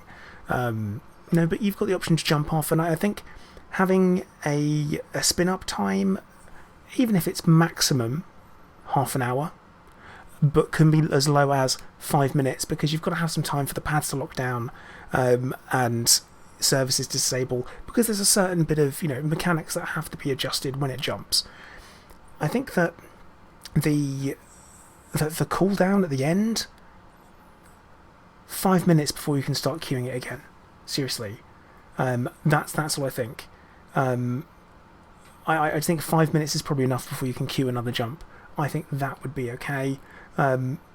With regards to kind of the facilities for it, because we were talking about, what you want to use it for. It's not designed for that, which is to immediately pick up and dump all of your fleet in one place at a different time. There has to be a little bit of planning for it. And I know we also spoke about how come capital ships can jump whenever. The thing is that there's no law for fleet carriers whatsoever, because they're brand new content. They don't exist anywhere. They don't have about that kind of. They don't have anything written. It's not written in a Bible anywhere that this is how they work. They may jump using the same technology, but they are not. They're essentially privately owned vehicles. The same way that you can't necessarily have a jumbo jet personally and choose to fly whenever you want. There's got to be some planning involved. You start to take it up this point. You start thinking about it in a universe reason for it. And also, the only time that you see a capital ship jump immediately is once we've damaged it enough. And that's the only time you see them jump. You don't see them jump for any other reason apart from they arrive, and we don't know. That could be planned for an hour. We have no way of knowing. These wars, we know they're coming before they arrive days in advance. So they could be planning. You never know.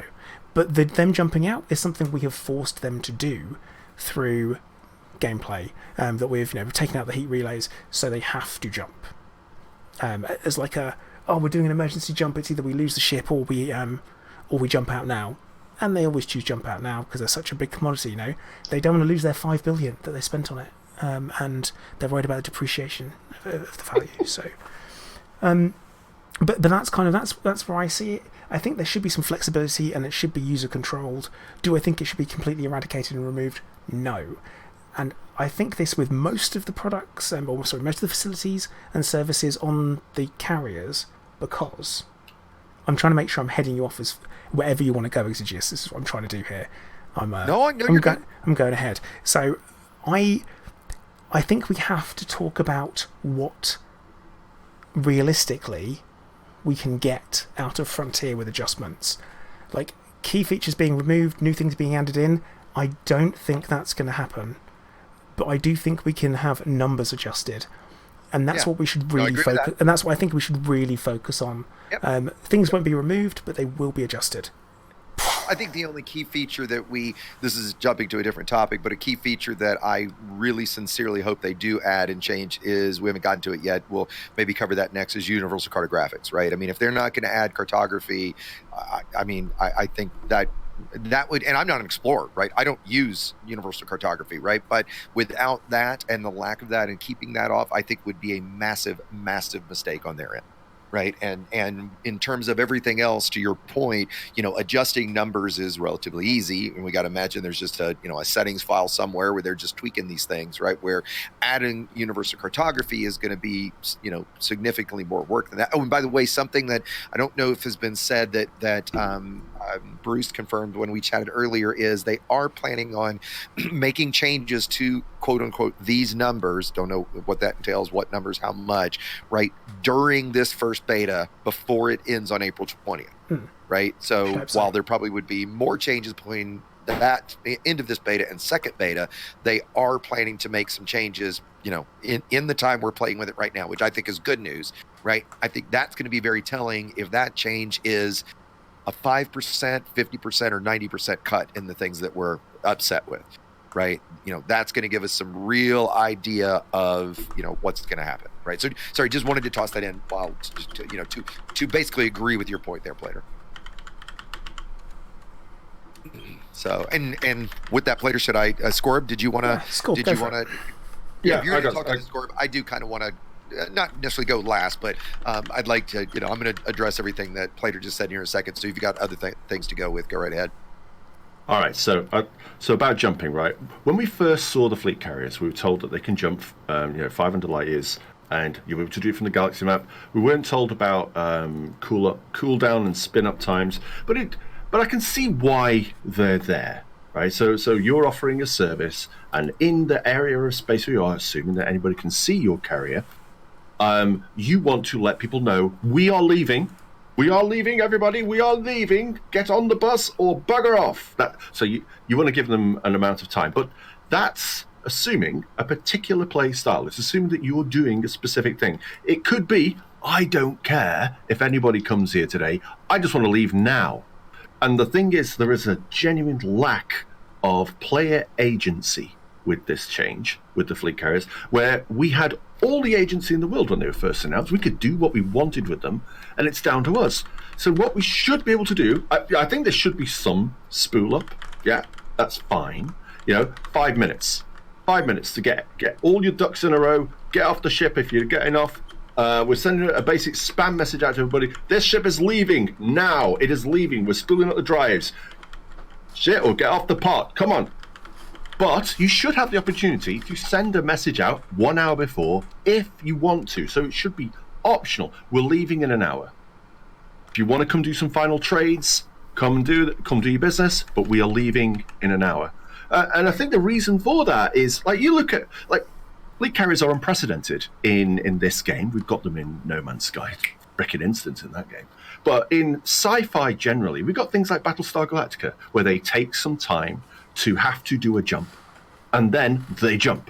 If they jump early, they might end up inside of a star because they haven't got any calculations. They need to do the calculations on that. But they spool up and then they jump. They have the choice when they do that. They have the choice.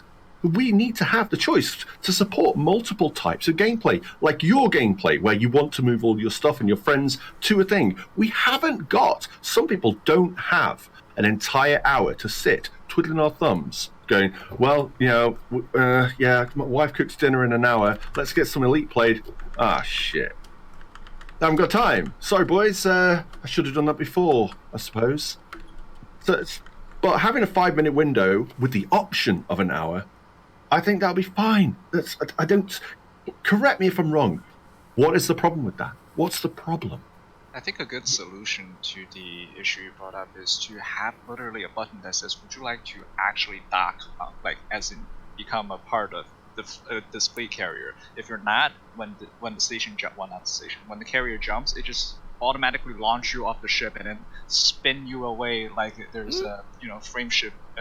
Just spits you out and pushes you away. Yeah, and now pushes you outside. And exactly. The hangars double as trebuchets for your ship. That'd be some great. Get some great B-roll, wouldn't it? Yeah. Watching a whole bunch of ships get ejected off of it. Get off my ship. But yeah, I mean, even that would be fine. Just give the player a choice. Like, hey, do you want to stick with this carrier? So even if it goes, you go with it, or if it goes, even if you're not at the table at their desk at that very moment, it would just get ejected off. Yeah. Okay, so I'm going to jump in now with a few things, and Scorb actually stole my thunder on a few things, and it seems that Scorb and I agree. No, that's great, because I'm going to echo you completely in a lot of ways. In that there's one key thing that you said that I was sitting here beating my head against my mic, shaking it up and down. I agree with so much, which is the removal of my agency, right? This is my fucking fleet carrier right now. I respect exactly what Plater was getting at in terms of there are other people land on it. There's reasons for people to land on it, right? They can buy things from me, right? They can restock, repair, and refuel, right? They can trade in my market. They can buy modules and ships from me. If I fucking install those things, this is my carrier. That's my point, right? I bought this thing. I made this point to Bruce earlier. I ground out the hundreds of hours of gameplay it took to earn it. I'm the one grinding out the credits to pay for it, right? I'm the one that has my fleet on my fleet carrier, right? This notion that I have to wait to jump it because of somebody else not wanting to jump with me, right? Kind of blunt me. My response to that person that's on it is, fuck you, don't land on my carrier then, right? We shouldn't be landing on carriers that we don't trust, because there is, and I agree, forgive me, something in my throat. There is the worry of you land on somebody's carrier, you go to bed, you wake up the next day, and they've jumped you 5,000 light years away from where you are, and now you're stranded somewhere, and I've griefed you, right? Well, you shouldn't be landing on somebody's carrier in a case where you don't trust it, right? Now, let me be specific about what I see as, because this was kind of the goal, as the fix for this, right? What I see as the fix is specifically around spin up time, 5 minutes, maybe 10 minutes, right? Because I get to Squirb's point, being able to put a message, hey, this thing's going to jump in 5 minutes. If you don't want to go with it, here's where it's going. You need to get the fuck off, right? Because people are going to want to get off, right? I don't know or see them doing something that would literally, shoot us off. That would be great if we could. I think that'd be funny as hell looking, and boy, there'd be some great. I can hear the Yammick sound effect already, right? Around that, exactly. Squeak, squeak. Totally right. But this notion that I have to plan ahead an hour to do what I want to do with my carrier, for what reason? Scorb, you asked that. Like, why? What does this add? It adds nothing. All it does is hamper me in a very artificial way. And to Player's point about the lore behind them, and maybe the capital ships making an emergency jump, sure, right? There is no lore technically written around them. I actually, as you were saying, that Player was curious and went and looked in the in the codex or in the handbook that comes with it to see, right? And nope, there isn't anything, right? I think it's pretty fair to assume, and sure, maybe we shouldn't assume, but pretty fair to assume that it is based around the capital ship jump drives, right? Given that that's what it looks like, that's what it sounds like, it's the exact same thing. But I'm making an assumption there, so I shouldn't, right? I get the argument that if there was no spin up and no cooldown, that somebody could get one of these to Beagle Point in, I'm making a number up here, in 10 hours, 5 hours, whatever it might be. Which, by the way, if you guys don't realize, the speed record to Beagle Point right now is 6 hours and 38 minutes. Colonia is 1 hour and 38 minutes. So the notion of not being able to, not wanting to get somewhere very quickly or much quicker than kind of quote unquote is intended. Well, you can already get to these places incredibly quickly if you want to. Right now, those are outliers doing speed records. I've made it to Colonia in 1 hour and 45 minutes, jumping fast, but not trying to set a record. And so what feels appropriate to me is a 5-minute spin up. Right, as to what a Scorb said, there's a message that goes out. Hey, if you don't want to go, get off. You've got, I know there's a mechanic where the pad's all locked down and everything locks and you're done for jump. Say that happens at 2 minutes before the jump, and then and that's it. At that point, if you're on board, you're along for the ride, right? You're not getting jumped more than 500 light years. And the notion that, well, I could log out of the game and come back and you've jumped me around. Well, even with an hour spin up, if you log out for 2 days, I can jump you pretty damn far in those 2 days, right? So I think the notion of, me not being able to do something because of others is completely unfair to me, the one that owns the thing, the one that worked for the thing. And let's not forget, I might not install any of those features. I might not install, repair and refuel and restock and shipyard and outfitting. Now, of course, I'm going to do a few of those. Specifically me, I'm going to do shipyard and outfitting so that I can put my own shipyard and outfitting. Of course, the comment of, it's ridiculous that my fleet carrier can't carry my fleet unless I spend more money to add that ability. is, pretty silly, right? I don't think it's a huge deal, but it's pretty silly, right? So I feel like a 5-minute spin up and maybe a 30-minute cooldown, right? Even with the cooldown at an hour, that sucks and I think is silly, but I can kind of live with that because for me, and yeah, we can argue that these aren't meant for me. Certainly they weren't designed just for Exegius, but I think they were designed for a lot of people that want this sort of gameplay and I also said to Plater earlier that I will admit, and I still feel like this was right, I was in favor of ship transfer taking time. And the main reason I wanted it to take time was kind of two reasons. One, I felt like it only makes logical sense, right? That if your ship just magically gets somewhere, just from that standpoint, it bugs me. But from the standpoint of it would negated the way we jump ships and fly in ships as we jump around, because everybody would then just have, a 84 light year Anaconda and a 72 light year DBX. We would jump in those and transfer things, and that's all we would do to get around. You can argue if that's good or bad, and in retrospect, I don't know now if I would have agreed. And I think I technically voted, but that's what I was thinking at the time. With this, I don't feel like that in any way breaks any of that kind of stuff, because this is my ship that I work to achieve, that has the ability to jump that far. And now the primary thing I want to use it for, that adds to my experience, that gives me new gameplay, that gives me reason to want this thing, is to put my fleet, and I have a sizable one, on my ship, to be able to say, hey, all my buddies are up in Sand 2 having a big PvP melee, because I have a BGS faction and my faction's home system is 200 light years away from Sand 2. Great.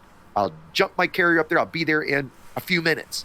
Fantastic. Hey, anybody that's on the carrier doesn't want to go with me, or it's my carrier, don't land. Let's say I set it so nobody else can land, right? I jump up there, have fun with my buddies. It's got a 30-minute cooldown. Great. I let the cooldown be done, and then I'm ready to jump back. Hey, my buddies are down in Pleiades. I want to go join, Gluttony and the guys down fighting to do some Thargoid combat. Great. Jump all my ships down there. All my modules are with me. All my ships are with me. I'm good to go. As it is now, oh, you guys are up at Sand 2? Well, I'll be there in an hour. Okay, I get there. Oh, well, you guys are pretty much done. You're only going to fight for, you guys are about to go to bed.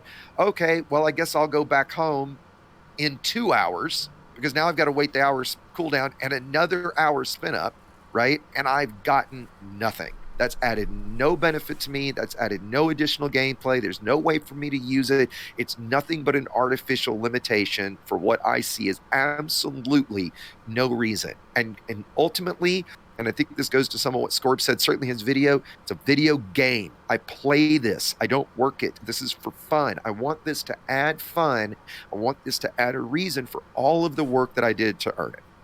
And now I'm potentially going to kick it back to Plater. I see Ryan's got his hand up if he wanted to comment on this. Otherwise, if Plater, if you had something you wanted to kind of rebut with. I do. Of course I do. So a lot of what you've said, and I want to make this super clear, this is not a personal thing. Attack in any way, shape, or form. Life is far too short to get snotty with people over a computer game. So... but a lot of the language you use there is it's mine. I do this. I'm do, and your language you're using is quite. I hate to use the word entitled, because what you're seeing is you're seeing a product. You're seeing a product. It's like me going to a showroom for a car, right? And honestly, I have never purchased a car. I don't drive. I never have. It's a lifestyle choice. It's better for the environment. And it's not why, but it's never bought a car. But I know that what I am buying when I buy it. So it's very much if it's advertised and it says, okay, top speed 60 miles an hour, but I want it to go 100. It doesn't go 100.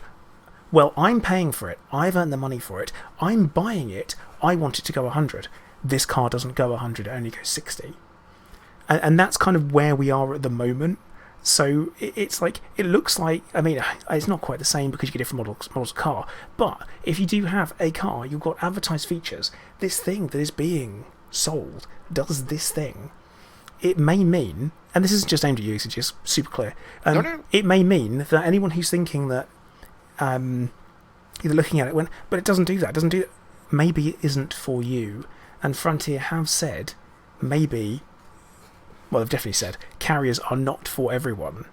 And I'm at the point where I'm thinking carriers may not be for me because of the upkeep price and because of the lack of fulfilling gameplay. For you at the moment, they may not be for you because of the spin up and cooldown. So that's what I wanted to kind of end on, because it starts going to a different topic of us going, do you think it's for you? Who is it for? But it's very much they will come with a certain set of features, and they may not be for some of us because of different features. Right. And sure, and sorry, I'm going to get the last word on this, if that's okay. I scheduled the scream, and let me start by depends what you say. Well, no. Well, it might, but I don't think you're gonna get where I'm going. I think this is a fair way to end it, right? And let me first agree with you that this is not any kind of, you and I yelling at each other over it at all, right? I mean, it's I even DM'd later when we were arguing about this and said, hey, let's stop. Let's have this debate on the stream, because we can have a friendly disagreement about it, right? That's the whole reason to do this, right? So yeah.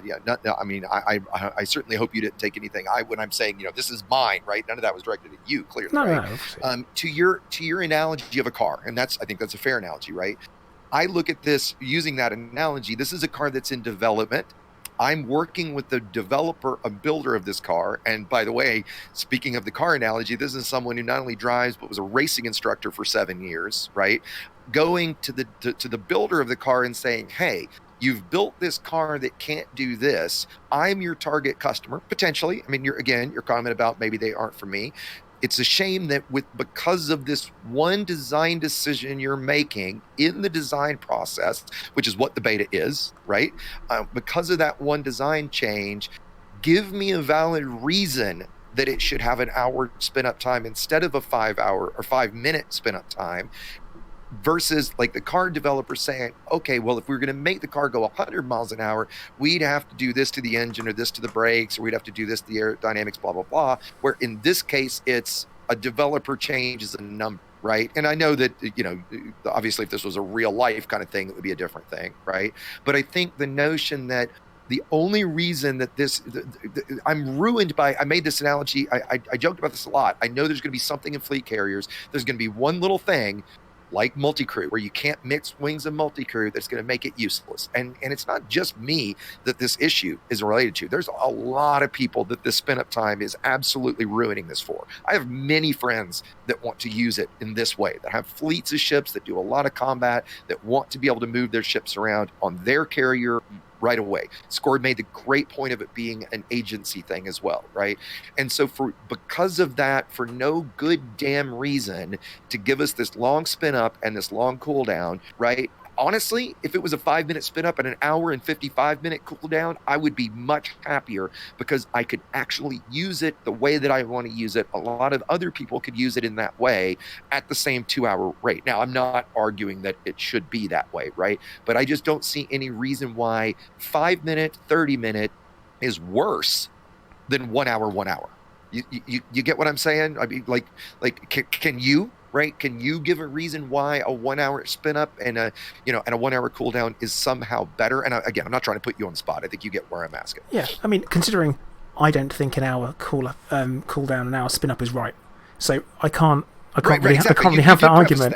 That. But I mean, it's a good analogy if you're talking about the fact that we've got this opportunity to go back to the builder of your car and say, but can I have this instead, or can I have this? Can I have this? Obviously, you're going to be happy with what you've said you want. That's kind of no surprise. But what would you? Because is there something that you would go, oh, that's enough, I'll take it? Do you have a number for that? And that's, I'm not going to pick or anything, but I just want to know if you have. I do. Yeah, I would say that for me, all right, straight up, okay, look, let's be honest. I'm going to buy one anyway, because I'm going to have to fucking make tutorials about it. Let's be blunt, right? Now, Is it something aside from that, or something I'll keep after I buy, or that I'll invest in, all that kind of stuff? I think for me, the upper limit for spin up time would be 15 minutes, right? At 15 minutes, all right, I can stomach that. That's still not so long that I miss out on what I want to do in the other place, right?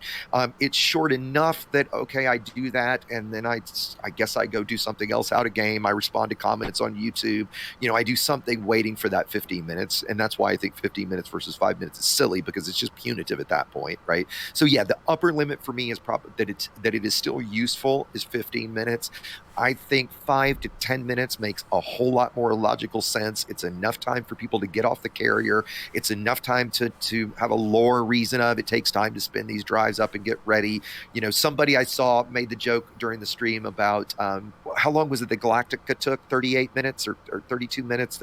There was even a big episode about it. I'm just forgetting the exact number. Yeah, you guys remember something in that range, right? It took the Galactica that long to between jumps, or maybe it was when the Cylons were chasing that was 38 minutes. I think that's what it was. That's what maybe you know what I'm thinking of. Stargates can only stay open for 38 minutes. That's what I'm thinking of. Sorry, another franchise.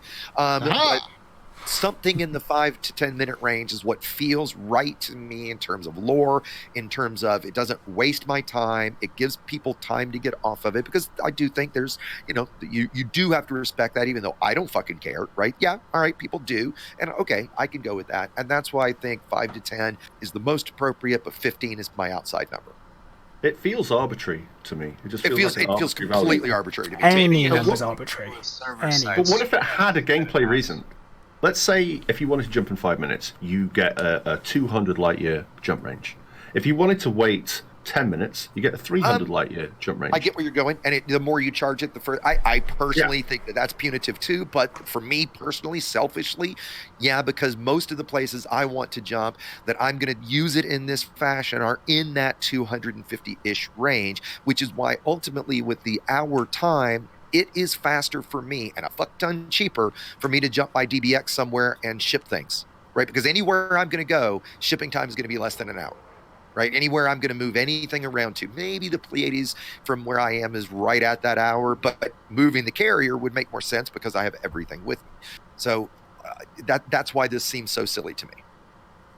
XEGS, actually, I know that you conducted surveys and polls in your group to see how people feel about the jump. I did a lot of polls, and in fact, on this one, the most common answer, honestly, was I didn't do the question the best way because I included both spin up time and cooldown time. So the answers were 15. So I did 30-second spin up and cooldown. That was 8%. 5 minutes spin up and cooldown was second place at 28%. 15-minute spin up and cool down was tops at 40%. And so I think if I could have put more choices and could have said, like, what I would propose would be a 5-minute spin up and a 30-minute cooldown, so that whole number is 35 minutes, which is kind of the same as that 15 and 15. So that's where I kind of feel like that answer jives with what I was looking for, because I do think a 5-minute spin up and a 5-minute cool down, I do think that's not necessarily the best answer.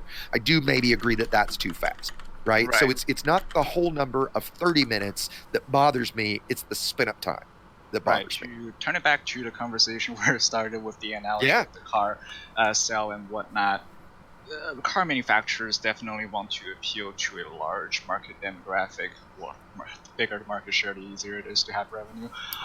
So actually, VIX, I also did a unofficial survey just to see how people feel. We opened it up to pretty much everyone, and I actually pinged you in the live stream chat, and I kind of screen grabbed the one that we did for the jump, wind up and cooldown. Only 23.1% of people are okay with the current time, and everyone else seems to just want to lower it or even remove it, as you can see in the chart. So I definitely agree with you there. It seems that the community do want to either lower or remove the spin up and cooldown time. Yeah. My results of people that were fine with it was 11%. Wow, that's even lower than mine. That 11% blew my mind when I saw that. I wanted to shake people, like, what? Like, I don't get it. I don't get that, right? I don't get why, and as you said, Plater, you did start with saying, right, that you would prefer it to be something better. And actually, to end it, and then we're going to switch to a new topic. Ryan apparently has a new topic for us that is a surprise. Apparently, we haven't brought up yet.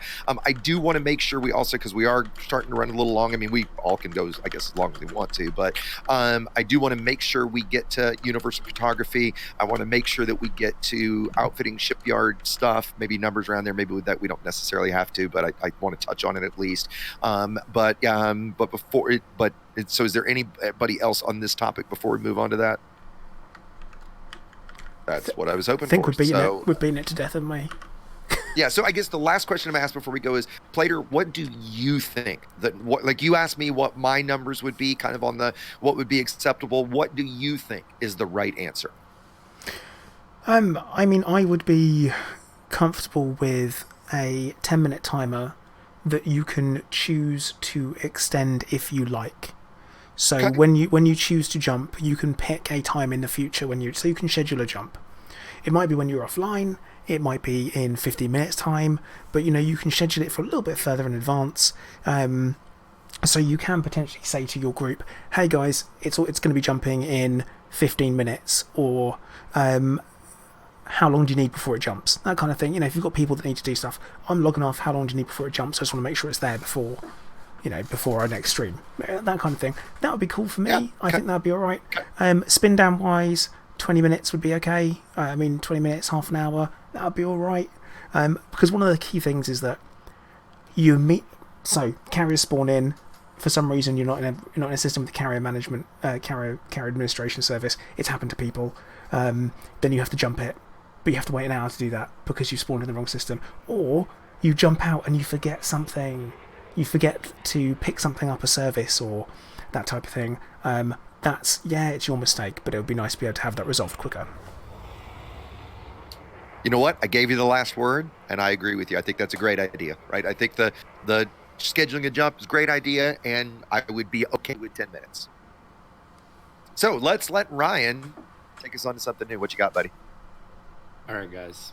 This is something I haven't seen anyone talk about, and I think this will be a good time to talk about it.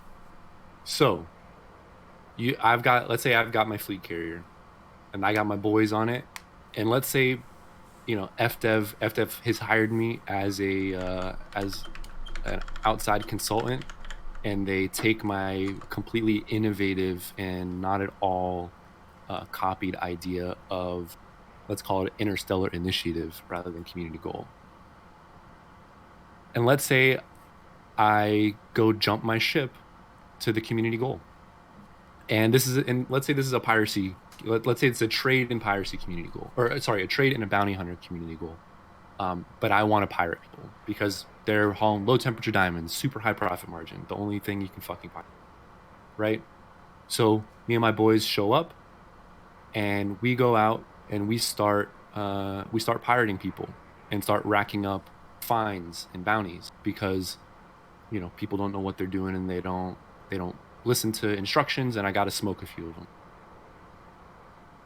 I then can't go back and dock at my own fucking fleet carrier because my fleet carrier, for some reason, has to follow the same security parameters as every other station in the system.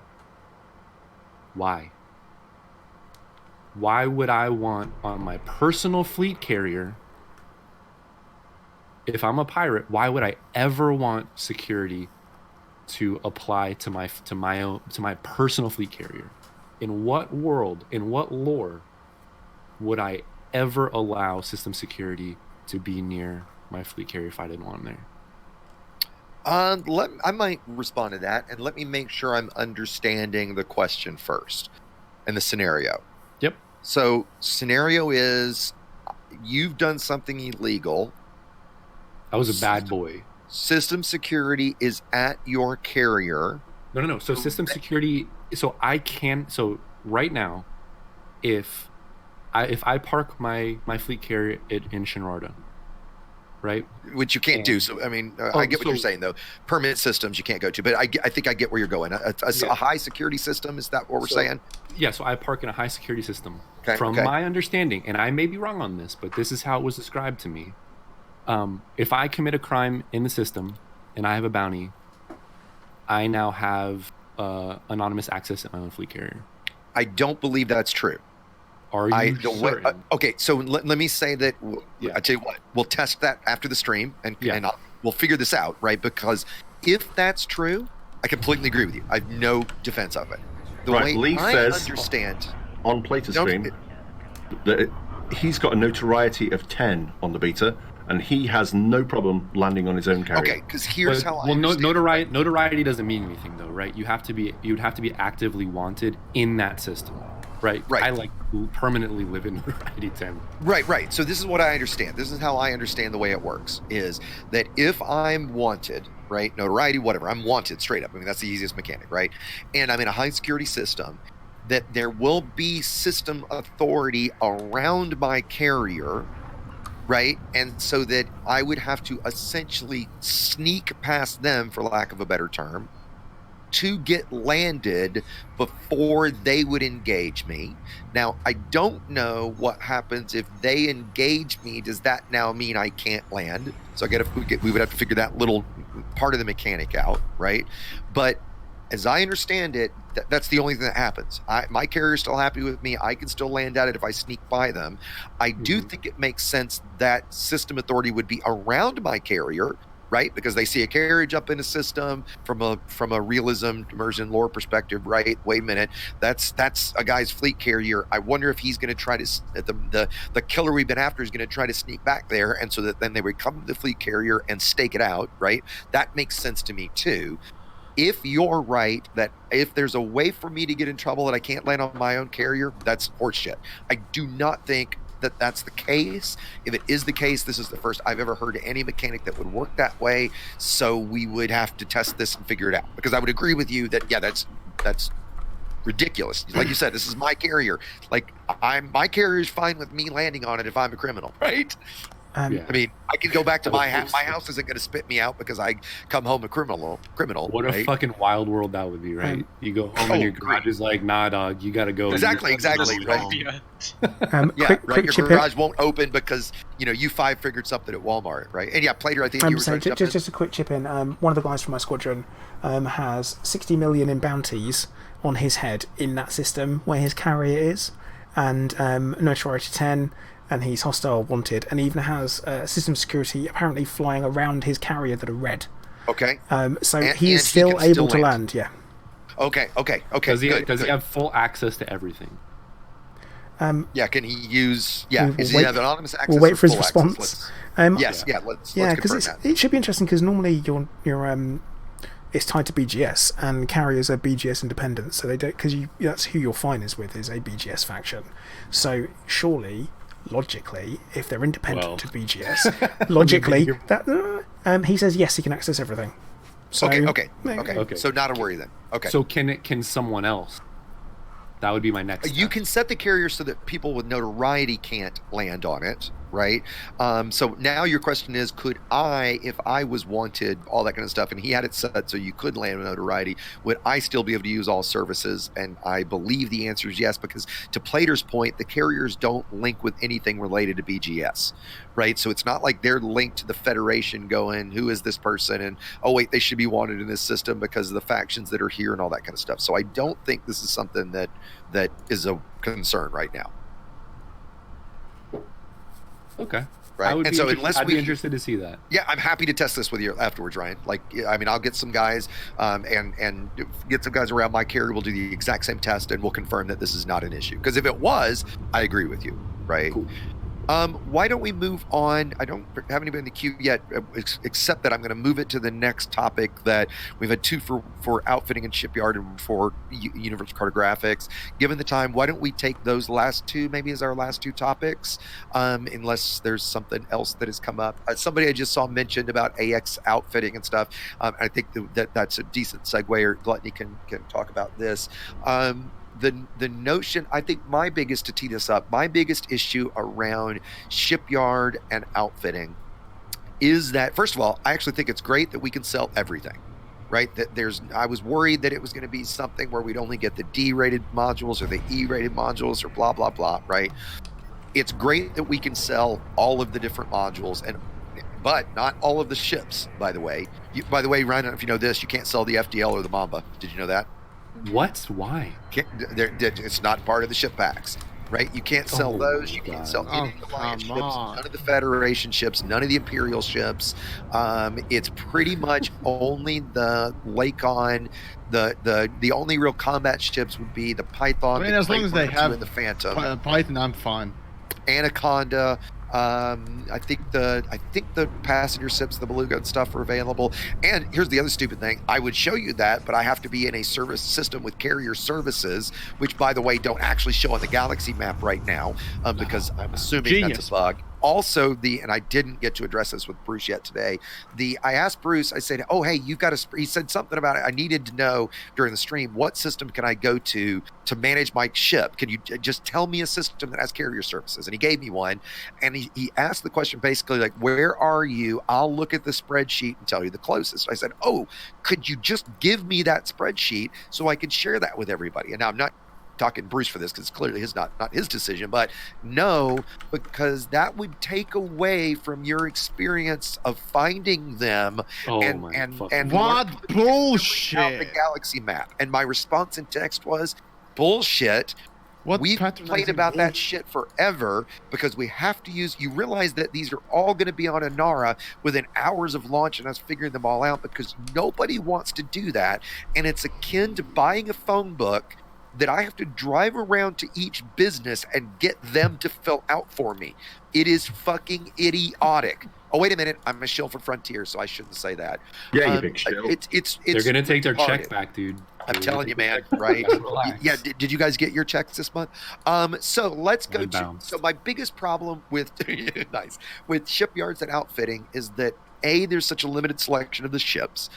B, you buy a bundle. So now we're back to the old days of cable TV subscriptions where I have to buy, like I buy a pack of cargo ships and I'm making the numbers up because I don't remember exactly, 5 Type 7s and 5 Type 6s and 8 Type 9s, right? And because of that pack cost me, again, making numbers up here, 500 million credits. Or more specifically, around the modules, I have to buy all of the modules, right? Which and in massive packs. And this is, if you heard the launch stream, when we were going through these numbers, right, during the beta launch, right, when I was giggling as we were learning what the different numbers were, like I was actually punch drunk at that point, and the way we were just giggling, and I'm pulling up the spreadsheet right now. Where the hell is it? There it is. What the various packs cost. For example, the pack for fuel scoops and fuel tanks. If you want the tier 3 ones, which is all the A-rated ones, all the way up to class 8, and yes, fuel scoops are expensive, it's 3 billion credits. So to outfit so that you can sell every single module is 26.4 billion credits. It has to be a la carte. It has to be, and I guarantee you the reason it's not is somebody didn't want to have to code all the different screens to let you say, I want 1 class 8 fuel scoop, I want 2 class 7s, and I want 10 class 6s, or I want no class 7s and 8s, right? Or I can Those pick lazy what I UI want coders. of whatever I want, right? It is so beyond ridiculous that now we're talking about. And people have said to me, "Oh well, somebody wants to park a fleet carrier out in Colonia that sells every module there is, or maybe like Witchhead, so that there's essentially a floating Jameson, right? At obviously higher prices. That's a whole other thing we can talk about, right? But the investment up front for me to do that is 26 billion." And I'm never going to make a profit on that. I'm never going to. My credits are going to be hung up in that inventory forever.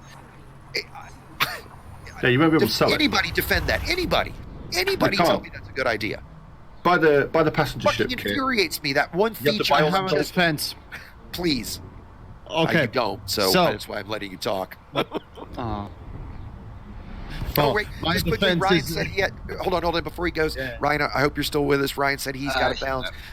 Oh, he left already. Okay, well, sorry that I didn't get to say goodbye to Ryan. Just quickly, thanks to Ryan for joining. I wish I'd have gotten to say bye to him before he bounced out. But big thanks for him joining. So back to you, Yamix. Right, so defense of buying in bundles. you need to spend more cash and thus grind more. So grind. That's Folks, not a get defense. Get out of here. That's Come what I said. I on. knew it wasn't an actual defense. Well, it is a game designer's defense. So that's basically what the game designer thinks of you. Well- Basically, hey, well, he can buy one ship that he really wants, or multiple ships of the same type that he wants, or maybe, well, he's gonna have to grind out even more if he had to buy it in a bundle. Well, lo and behold, here we go. I think their line of thought probably were more along the lines of if we allow everyone to stock whatever they want specifically, every fleet carrier will be carrying the same things because they know So the what? player base wants certain things, so let's So make sure what? there's variety by randomly injecting things. That is the emerging gameplay that they really want to, you see, but they apparently don't want it. So I'm torn. But no, besides the fact that I'm No, completely, wait. you In know, all still- seriousness, you're not saying that's a good idea, though, Yamix, right? That it. No! obviously All no. right, I'm just Sarcastic, making sure, That's- right? I mean, I'm still angry about the whole AX experimental stock not being available thing. It's just like, why would you do that? But Unfortunately, Gluttony, I kind of get that since they're unlockable. I kind of get it, and it But- is at least we can sell the Cute. AX modules that are not, that aren't unlockable, right? I'm not defending it. Not defending it. the thing is, the station is able to distinguish between someone who has unlocked those things and someone who has not. So I know, we're not I asking know, for I know. unlocks. We just want there to be I know. stock so we can run over you. Anyway, I'm getting too passionate for that. No, so- and I guess all I'm saying is it didn't surprise me that we wouldn't be getting those Okay, unlocked. okay, I'm okay with that. Right? I'm okay. That's what let me clarify. That's what I mean. I'm not at all saying it's a good thing or they should not have done that. I'm saying it doesn't surprise me that they did that way.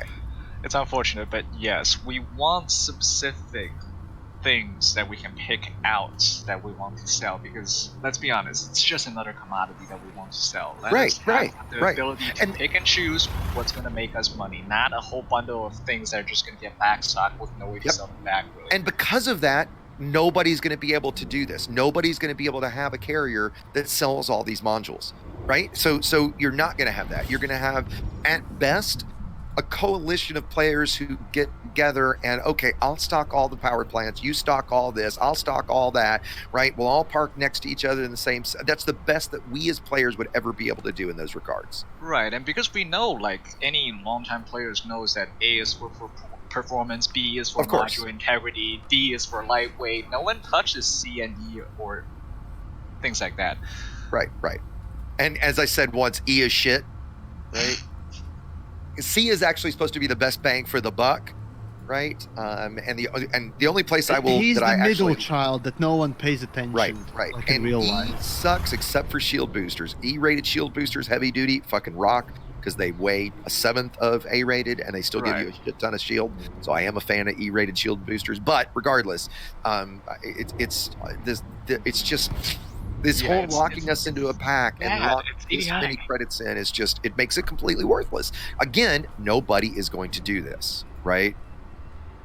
So, Score, we're kind of jumping in. You're in queue next. What do you got? Right, okay. So I'm a business owner, right? Don't know how many people know that. I run a business. If I buy something from a reseller, who owns that stuff? Is it the reseller or is it my company? Well, it Did I depends. pay? It RRP? depends. Right. So if I bought a block of stuff that's normally a sale or return block, then they are still the property of the reseller. I sell them, and whatever's left at the end of the month, they get back. Right. So I'm not stuck with stock I can't sell. But that's for big stuff that's from like magazines and car parts and things like that, right? So we're not dealing at that level. We want to be able to buy the things that we want to sell. And at the reduced price, they belong to us now on our fleet carrier. So it should be then down to us how much of a markup, if at all, we want to sell them for. Maybe we want to sell stuff to our friends at a loss. I will take that on the chin. That's coming out of my credits. Here you go. We're going fighting Credit Thargoids. transfer, yeah.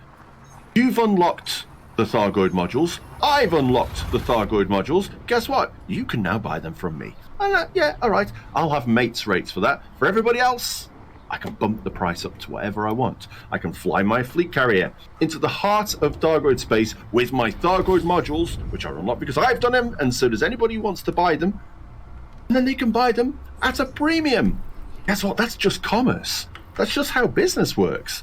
I make the profit on that, and yes, I might make a lot of money doing that. Wouldn't that be great? But no, I have to buy blocks of stuff at RRP and sell them to people who know better and can go on an Aura and find them cheaper. They just have to jump a little bit. And jumping only costs time. So it's just this entire you can run a shop thing is dead. No one is going to use it. It's just dead. Well, and they should. To your point, I kind of get why they're not co-signment, right? Because you could argue that, well, I have to have them. You have to give me the inventory for me to have it, to be able to take it and sell it, right? But we transfer credits electronically and digitally in this game, right? We move things around faster than light all the time. That's the argument I actually made to Frontier, and I'm gonna segue in a second to Universal Cartographics. That we have faster than light communication for a lot of things. So letting me have the stock on my ship, and then when I sell it, I only get the if I've marked it up, I get the markup at that time. But making me shell out and carry the inventory, right? It's like where I live. I drive by every day. There's a gigantic RV reseller, right? They've got to have 20 or 30 million in inventory sitting on that lot. And I guarantee, a friend of mine has worked in that industry, and he was pretty positive of this, that every bit of that inventory is on consignment from the manufacturer, because there's no way this little business that doesn't, those granted are pretty decent margins, right, is going to be able to afford to sit on 30 to 40 million dollars worth of stock all year round. It's the same kind of thing, right? Plater, Space Merge is in for Ryan. I'm sorry. Space Mage. Oh, hey, Mage. Is in for Ryan. Due to replace for the Griefer perspective. Yeah. Well, we're okay, Mage. But we're pretty much done with all that. That's fine. But yeah. Yeah. I know. Plater, go ahead. Cue in for. Let's go back to UC. Universal Cartographics. It's not on them. It should be. That's it. I don't think anyone's going to argue, are they? Like, there is literally no reason why, if you can sell exploration data at Explorer's Anchorage or somewhere in Colonia, why can't you sell it on a fleet carrier? Tight beam it back to the bubble, you get paid. Bosh, yeah, sure. Why not do a small little slice off the top, a bit like Interstellar Factors, if you really need to, but just put them on the bloody fleet carriers. Bruce kind of mentioned it in passing that he believes Frontier wants players to return to the human bubble, so I'm assuming they're worried about first discovery right to people. I'm assuming that could be reasonable. How do we resolve that so Frontier would be more conducive to installing them, I wonder? The rich in game get better stuff. It's like someone who has more money for rebuys probably is gonna spend more time doing PvP if that's what they're interested in, because they don't need to worry about it. So why would the rich not do better with exploring? Yes, elitism. Yamix loves this. So elitist, and Plater is so elitist. Actually, that was my first impression of him. Actually, he made one interesting video about stuff. I got it wrong. Yeah. Yep. But anyways, carry on. So yeah, how do we? Sorry, Gluttony, you want to go? Yeah. How do we convince Frontier that it's fine to install them on carriers and not have people return to the human bubble? What exactly do they want out of people returning to the human bubble is what I'm confused by.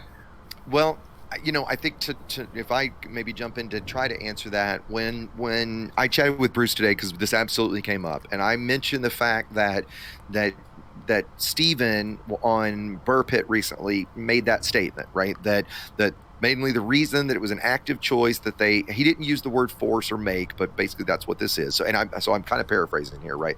But that they wanted commanders to need to, whatever word you want to use, come back to the bubble or back to human space to sell their data, right? And I told Bruce my response to that is, fuck you, horse shit. I don't care what you want. It's not your game. You're not the one playing it. This is what we want, or it should be, right? There are explorers that live in the black and don't ever come back. There's not a huge percentage that do that, but there's a lot, right? And especially when you're talking about now the thought of having this mobile carrier, we'll go back to Plater's car analogy, right? So I'm working with the manufacturer. This is this giant thing. You just told me it can jump 500 light years. Great. Mobile base. I can bring multiple ships with me. I can have a super fast Eagle or Courier for canyon running when I find a beautiful canyon planet. I can have a Crate Mark II outfitted for deep core mining when I need to go mine and get resources, right? I can have a Type 9 with me if I need to go mine asteroids for big stuff. I can bring a little ship with a rover so I can get a DBX down on planets, yet I've got my big giant ship to take with me, right? All of that is true, but now I still have all this data at risk. Now, he did ask, what would I think about some sort of system where you could store your data on the carrier, and then when you got back into human space, you would then basically sell it or drop it off or offload it or something like that. And I said, well, that would be better than nothing, right? I think that's a silly way to go about it. You know, we have faster than light communications. I can multi-crew with someone, across the galaxy instantaneously. So we have some sort of subspace communication, whatever the hell you want to call it, right? So from a lore perspective, that makes sense. And I said, sell it. I made clear, I said, look, I also think it should be done at a loss, right? If I sell my data, if anybody sells data on a carrier, it should be at a 80, 90, I don't know what the number is, percentage of what they would get if they sold it, because you could argue that there's a transfer fee, there's a communications fee for the data from my carrier back to the Pilots Federation, and that there's a surcharge for that or whatever. Fine, right? But this idea that I can't do this on this giant ship for the arbitrary decision that they want us to come back, that's not what people want. And I told Bruce, I think I even said, I don't fucking care what Frontier wants. I care what we want, right? And that's not what an explorer wants in this case. Have they asked any of the explorers who are out there for any long period of time? The answer is clearly no. I mean, well, I know it's a rhetorical question, really. Of course it is, right? But I'm with you. What is the purpose of, because now we've got a Colonia, so you can have that. That's almost in the center anyway. You've got Explorers Anchorage at Sagittarius, and so you can sell your stuff there. So you're already got a hub in the center of the Milky Way. There's no bloody difference. It's like if you're storing data on a fleet carrier, an indestructible fleet carrier, what's the difference? All you're buying is time.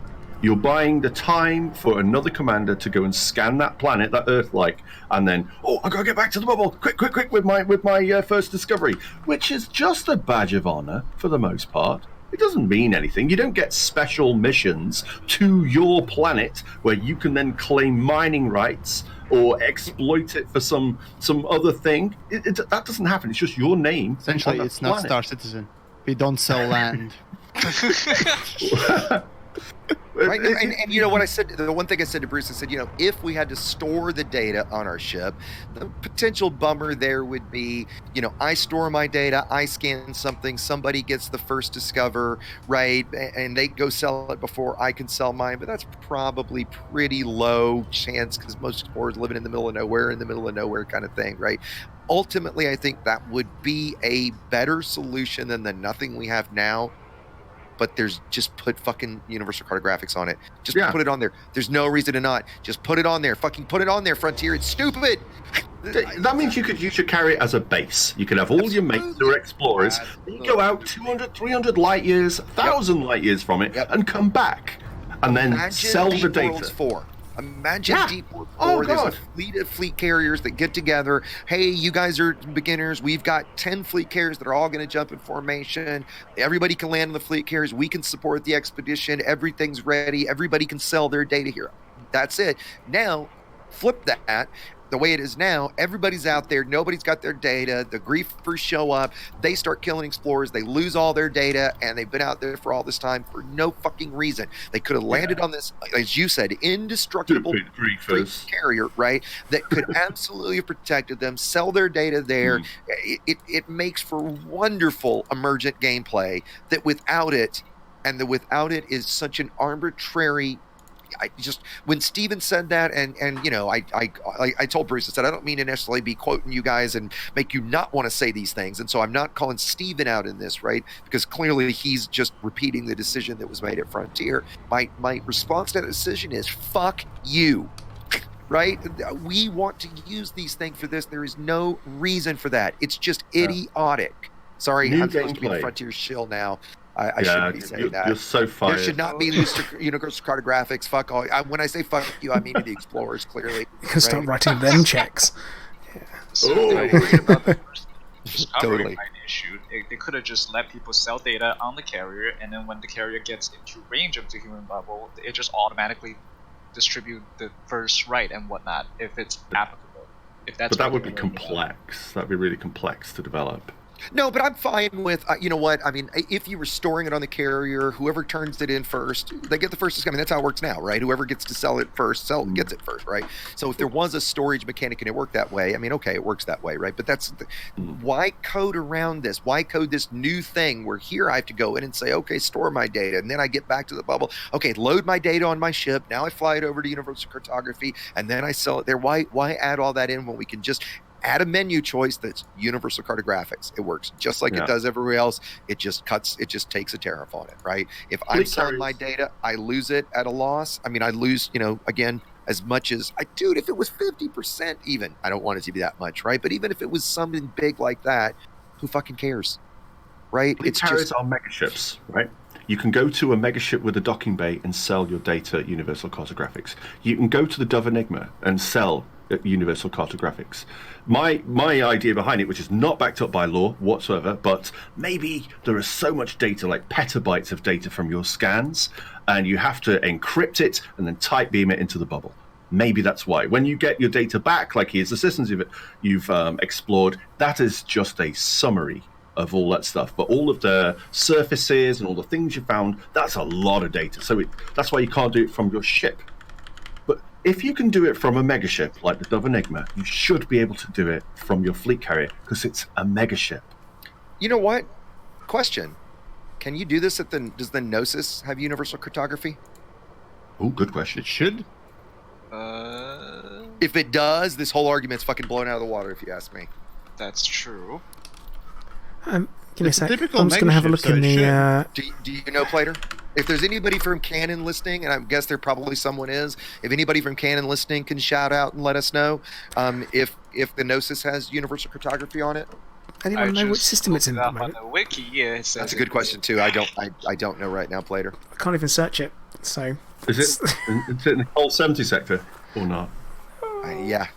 Somebody'd have to jump in their Discord and ask for it. Okay, somebody just said, I'm going to assume this is correct. Somebody just pinged me, Kraken Sand just said the Gnosis does have universal cartography. And multiple please say yes, it does. Yes. As well, yep. so Orange Spark's confirming it. Everybody's confirming it. So, dude, all right.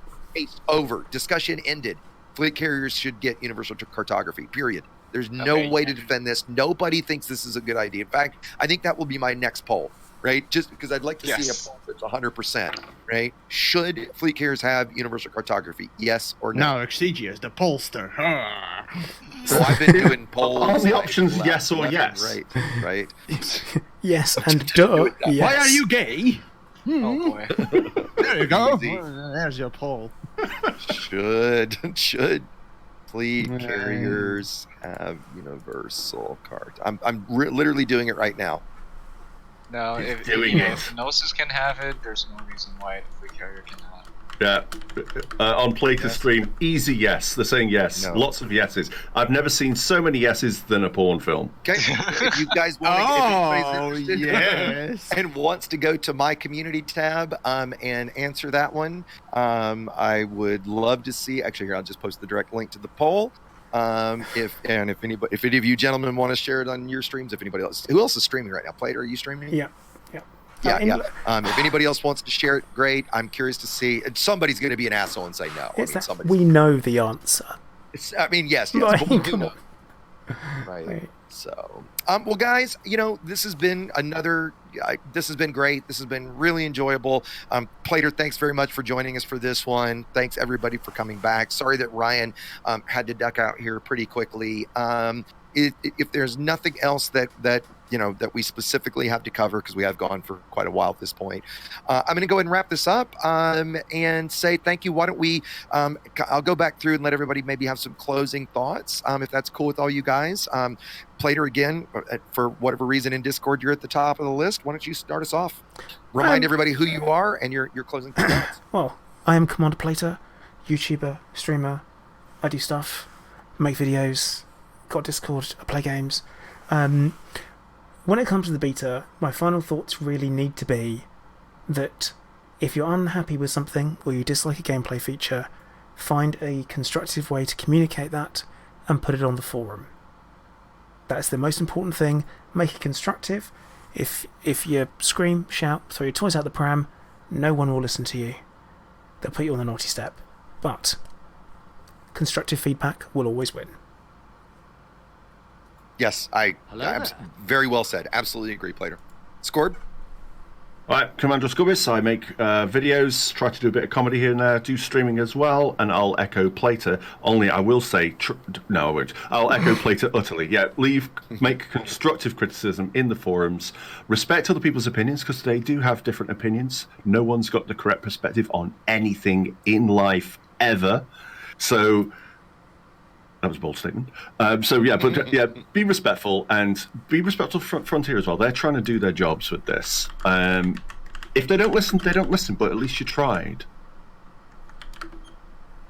Yeah, great. Gluttony? So this is from Gluttony Fang, founder of the Anti-Xeno Initiative. Of course, my opinion on Fleet Carrier is definitely more tilted towards what its applications towards library combat and library content can have, but in general, the overall community's reaction based on our poll, and also obviously your poll as well, Exegers, that is, there's much change that we would like to see made. So we definitely, of course, like everyone else, encourage everyone to make your voice heard on the forum or through other channels. And yeah, let's make the Fleet Carrier something better than it currently is. Yeah. Yamix?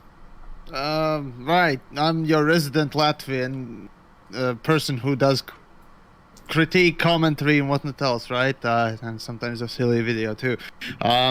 You know what? Let's make this interactive. You 10 words in the chat. Describe yours truly if you want. Let's give the winner an internet cookie. Go nuts. That aside, the major issue that I definitely see with the fleet carriers is absolutely the fucking upkeep. It causes every fucking single issue that fleet carriers really could have, and the negatives. Everything else can be sort of hand waved away as this is a big trophy and that's what it's supposed to be and nothing else. Well, okay, maybe jump times and the fuel costs also are kind of an issue, but again, that's just a matter of balancing. But yeah, upkeep is definitely the issue that causes essentially explorers to not have fleet carriers as an actually useful feature, because obviously developers are not so keen on putting in universal cartographics. And why do we need that? Well, to get money, to do the upkeep. So the upkeep is the real cause for need, I would say, for universal cartographics. But that's even, that's surface level thinking still. So there's plenty to say, but fuck whoever decided that we need upkeep. Like literally, fuck him. Well, yeah, or her. I'm not being biased them. there. Yeah, them. No, attack chopper. It's gonna be an attack chopper. There you go. Oh, God. Yamix is an equal opportunity fucker. No, I'm a beater. And I did say to chat, let's see, like in 2 words, who is Yamix? There's some good one in there. Horse beater, angry pigeon. I think my favorite is from Jay Rents, insane Latvian. He's the insane Latvian, man. Oh, that's perfect. I like that. Exegius beater, that's a pretty good one. Scorb's big spoon. Yes. Sexual spaceman. There you go, Yamix. Oh, Bye. Right. Yes. So, and I'll close this out. I'm Commander Exegius. I make boring ass videos that show you how to play this grindy ass game in a hopefully a little bit less grindy way, or at least efficient way.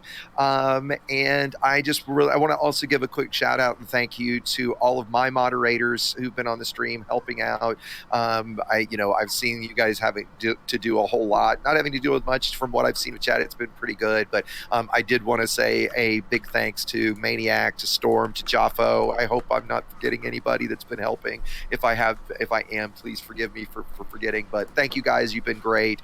Also, as I have a Corvette trying to mate with me apparently. If we can do it, I just had the idea. I saw a couple vets landed on mine and thought that looked cool. If there's 8 people in vets that are listening that are in beta and they want to come over to Epsilon Indy and try to help me get a picture of all vets on the carrier, thought that might look pretty cool. If you got small and medium class ships in the area too, that'd be great just to get it fully loaded with ships. I'm gonna unmute everybody from the live streaming channel here. Maybe we'll jump up to lobby and let folks chat here. But again, thanks everybody for tuning in. Thanks for those that joined me and have maybe been with me for 4.5 hours now. Joined for the chat with Bruce. That was actually a lot of fun. I do want to say a thank you to Frontier for that and for the fact that they are starting to engage with us, right? It's little steps, but they're very positive little steps. I really hope if anybody at Frontier is listening that you guys keep that up. It's what we've all been claiming for a long time, and being able to actually tell Bruce in real time today with people listening my feedback and the reason for feedback like we discussed today, I think was a big deal, right? I don't think that should be diminished, and I hope you guys do more of it. With that, thanks to everybody who joined me, and thanks, Plater, for having us on your channel as well. And I hope to catch everybody here soon. Thanks, everybody. Right. Remember, Take care, remember to Take care, guys. fly Bye. dangerously. Yep, fly dangerously. Well, guys, we are not done over on our stream. Myself and Scorb, we're going to have a little bit of an after party. Welcome to the after party, Scorb. Ooh. So I am now, like I said, we're not done. We're still streaming. So before you go off and you say something sexual about Yamix, because I know that's what you like to do. But yeah, we're in the after party where we're mainly going to be talking about the party that is happening tomorrow evening over in Hilla. We're going to be doing. Because Elite Meet isn't happening due to the horrible virus that is going around at the moment, we are holding a bit of a mini event over in Hilla, where we're going to be loading up into the PNS Clive, the Deployed Naval Ship Clive, and we are going to hopefully, this is the idea, is that we're going to be doing a couple of little bit of events. We're going to do some Sidewinder combat. We're going to do the Temple Hub Cup. The little SRV race that we have around Temple Hub, which is glorious. First time that was seen was on my last 24-hour stream during Scorb's segment. Brilliant race. Yeah, are we going to do the grabbing of cargo as well, or we're just going to race around? If anyone wants to drop off some cargo and we do that, that works. Because that was so funny, scrambling to get cargo. Now, I do have a stock of Sidewinders on my carrier, so the idea being is that there's a selection of modules that you can pick up and you can purchase there. What's going to happen is I'm going to open up the docking literally when the stream starts, and everyone can have a mad rush to try and stock their ship as quickly as possible. So there'll be some modules that you can upgrade, not everything because I can't hold everything, but yeah, we're going to do that, so you can literally pick up as much stuff as you can, kit out your Sidewinder in the best way possible before the Sidewinder combat will begin. And basically we're going to do Battle Royale Sidewinder style, so nice. That should be good fun. I think that'd be the idea. Will you be joining us, Scorp? I'll have to see what time you're doing it. 7 PM BST. A good way to inject the time we're going to be doing it. 7 PM BST. Yeah. British sausage time. Which is 6 PM UTC. Not 1800 UTC, should I say? That's the correct way, isn't it? I'll have to see what Mrs. Scorb has planned for me. But, Well, I'll she's try going to be and do it. attending the party, and she's going to be driving a sidewinder. Oh god, I would love that if she would, but it's unlikely. It'll be good fun. So yeah, I'm gonna do that with the with the whole kind of like stocking thing. So I'm literally turning the facility off now. Even I only have a stock sidewinder. You guys watch me buy it on stream, so hopefully that will work. I'll suspend it. That's what I'll do. That's the way to do it, isn't it? So I'll go in and I will suspend my armory. Except I'm not going to be able to do that because I can't do it if I'm not in a system with a carry administration service. So none of y'all can dock. That's what we're doing instead. So we'll do that. Suddenly, none of you can dock anymore. So that'll be interesting. No docking for you. Yeah, no docking at all. And I will plot my jump. But yeah, so it should be good fun tomorrow. I'm hoping that we'll be able to get in, have a bit of mess around. Obviously, that'll take a bit of time to arrange, but we'll stream for a few hours and stuff, and we'll really kind of get things rolling for a wee bit of fun. WeJet. Oh no, you had all your ships on the Clive. Now they belong to me. These are the ships you're selling, right? Awkward. Yeah, I've melted them down and turned them into sidewinders, actually. But yeah, I think that was a really good constructive chat that we had there with everyone. Yeah, I think so too. Looking at a stream when you've got lots of different content creators all in who have very different opinions, it is very important that you obviously listen to other people and you hear other opinions before and during presenting your own. Yeah, before knowing that you're right. Oh, I know I'm right to start off with, but it's good to have it reinforced. But I will say that the I'm open to change my opinion based on new information. I'm happy to change my point of view based on new information. Like everyone knows, I think he's watching, that I totally got the upkeep costs and the way it's calculated wrong. Hands up, that was me. I called them all out. They were right. Eek. But I will be doing a video talking about all of that and how it's calculated soon as well. So hopefully it'll be interesting. Just in time for them to change all the numbers and then for all the calculations to be wrong. I imagine the calculation between the upkeep and all that stuff, because it's pretty simple, because it really is like per second it ticks over between the two, what's been accrued and what's projected.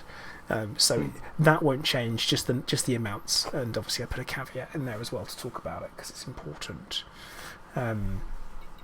Now I need to jump the ship, not the shark. Jump the ship.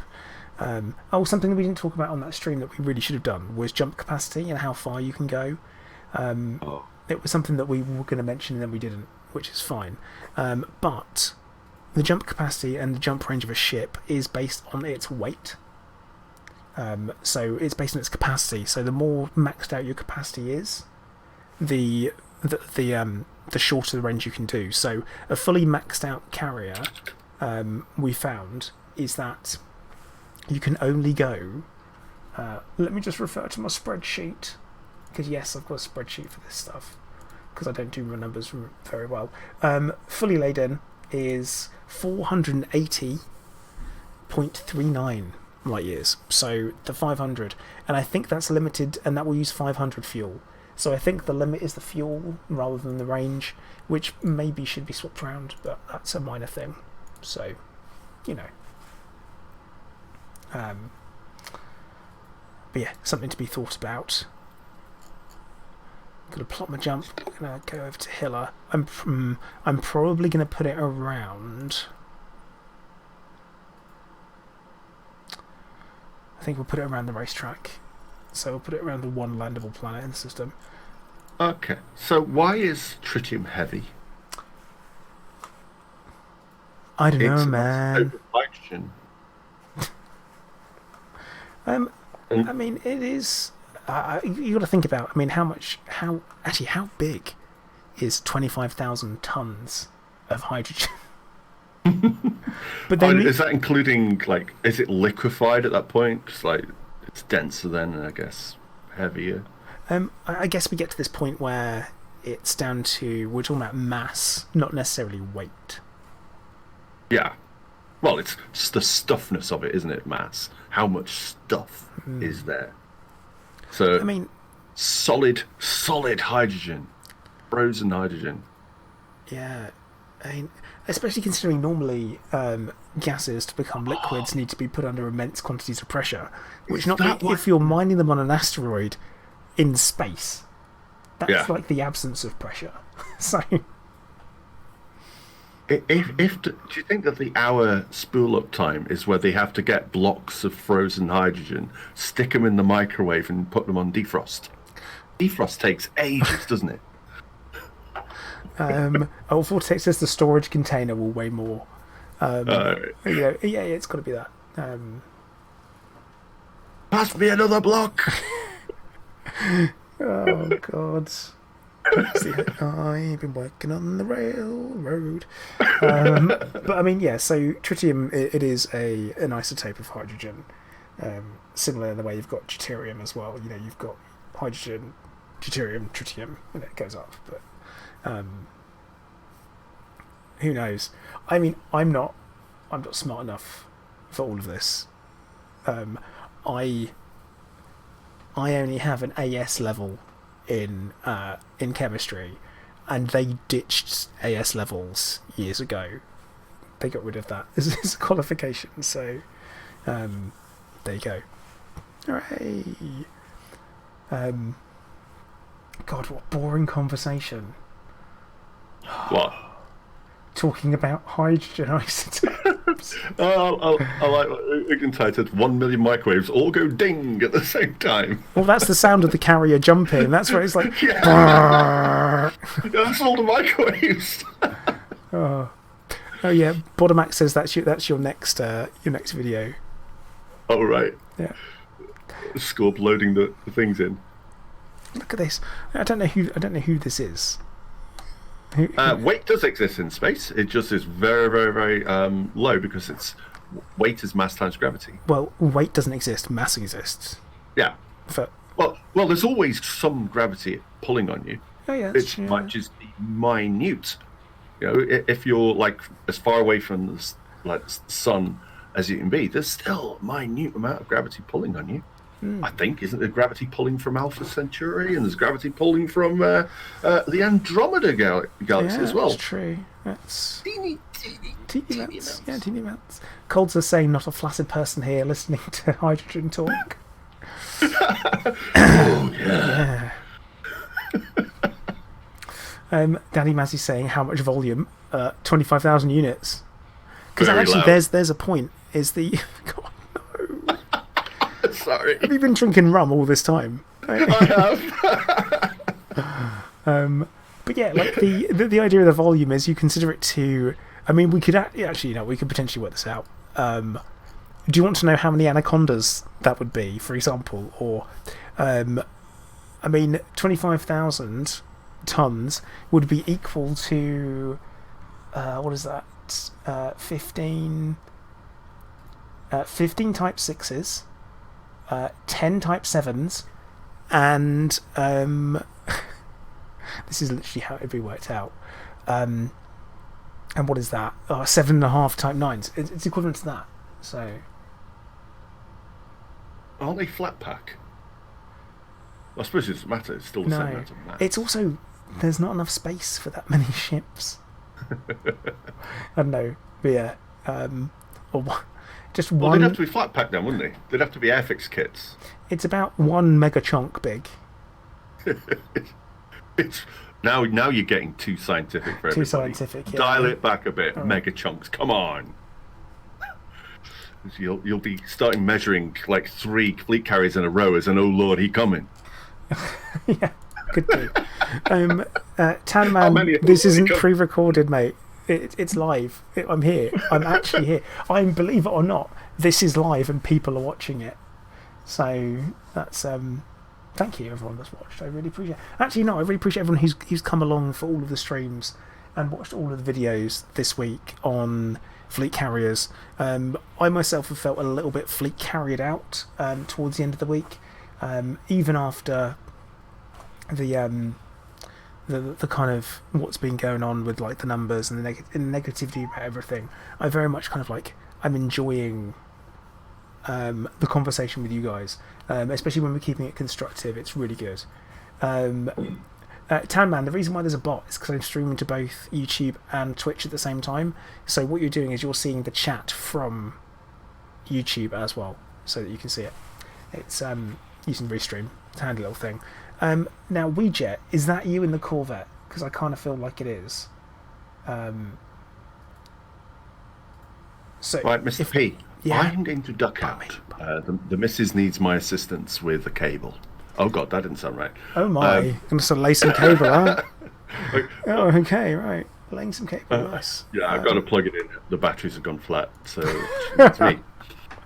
Oh, well, it's a great time to round off my stream anyway. So, like I said, tomorrow 7 p.m. BST, be in Hiller, and we will be doing the event. We're gonna have some Sidewinder combat where there will be a mad rush for you guys to purchase stuff, and also then we'll do some SRV racing. And I do have a stock of SRVs. To be fair, so does Siemens Vision and Places Tyranny. So should be lovely fun. Scorb, thank you very much for hanging out. I really appreciate it.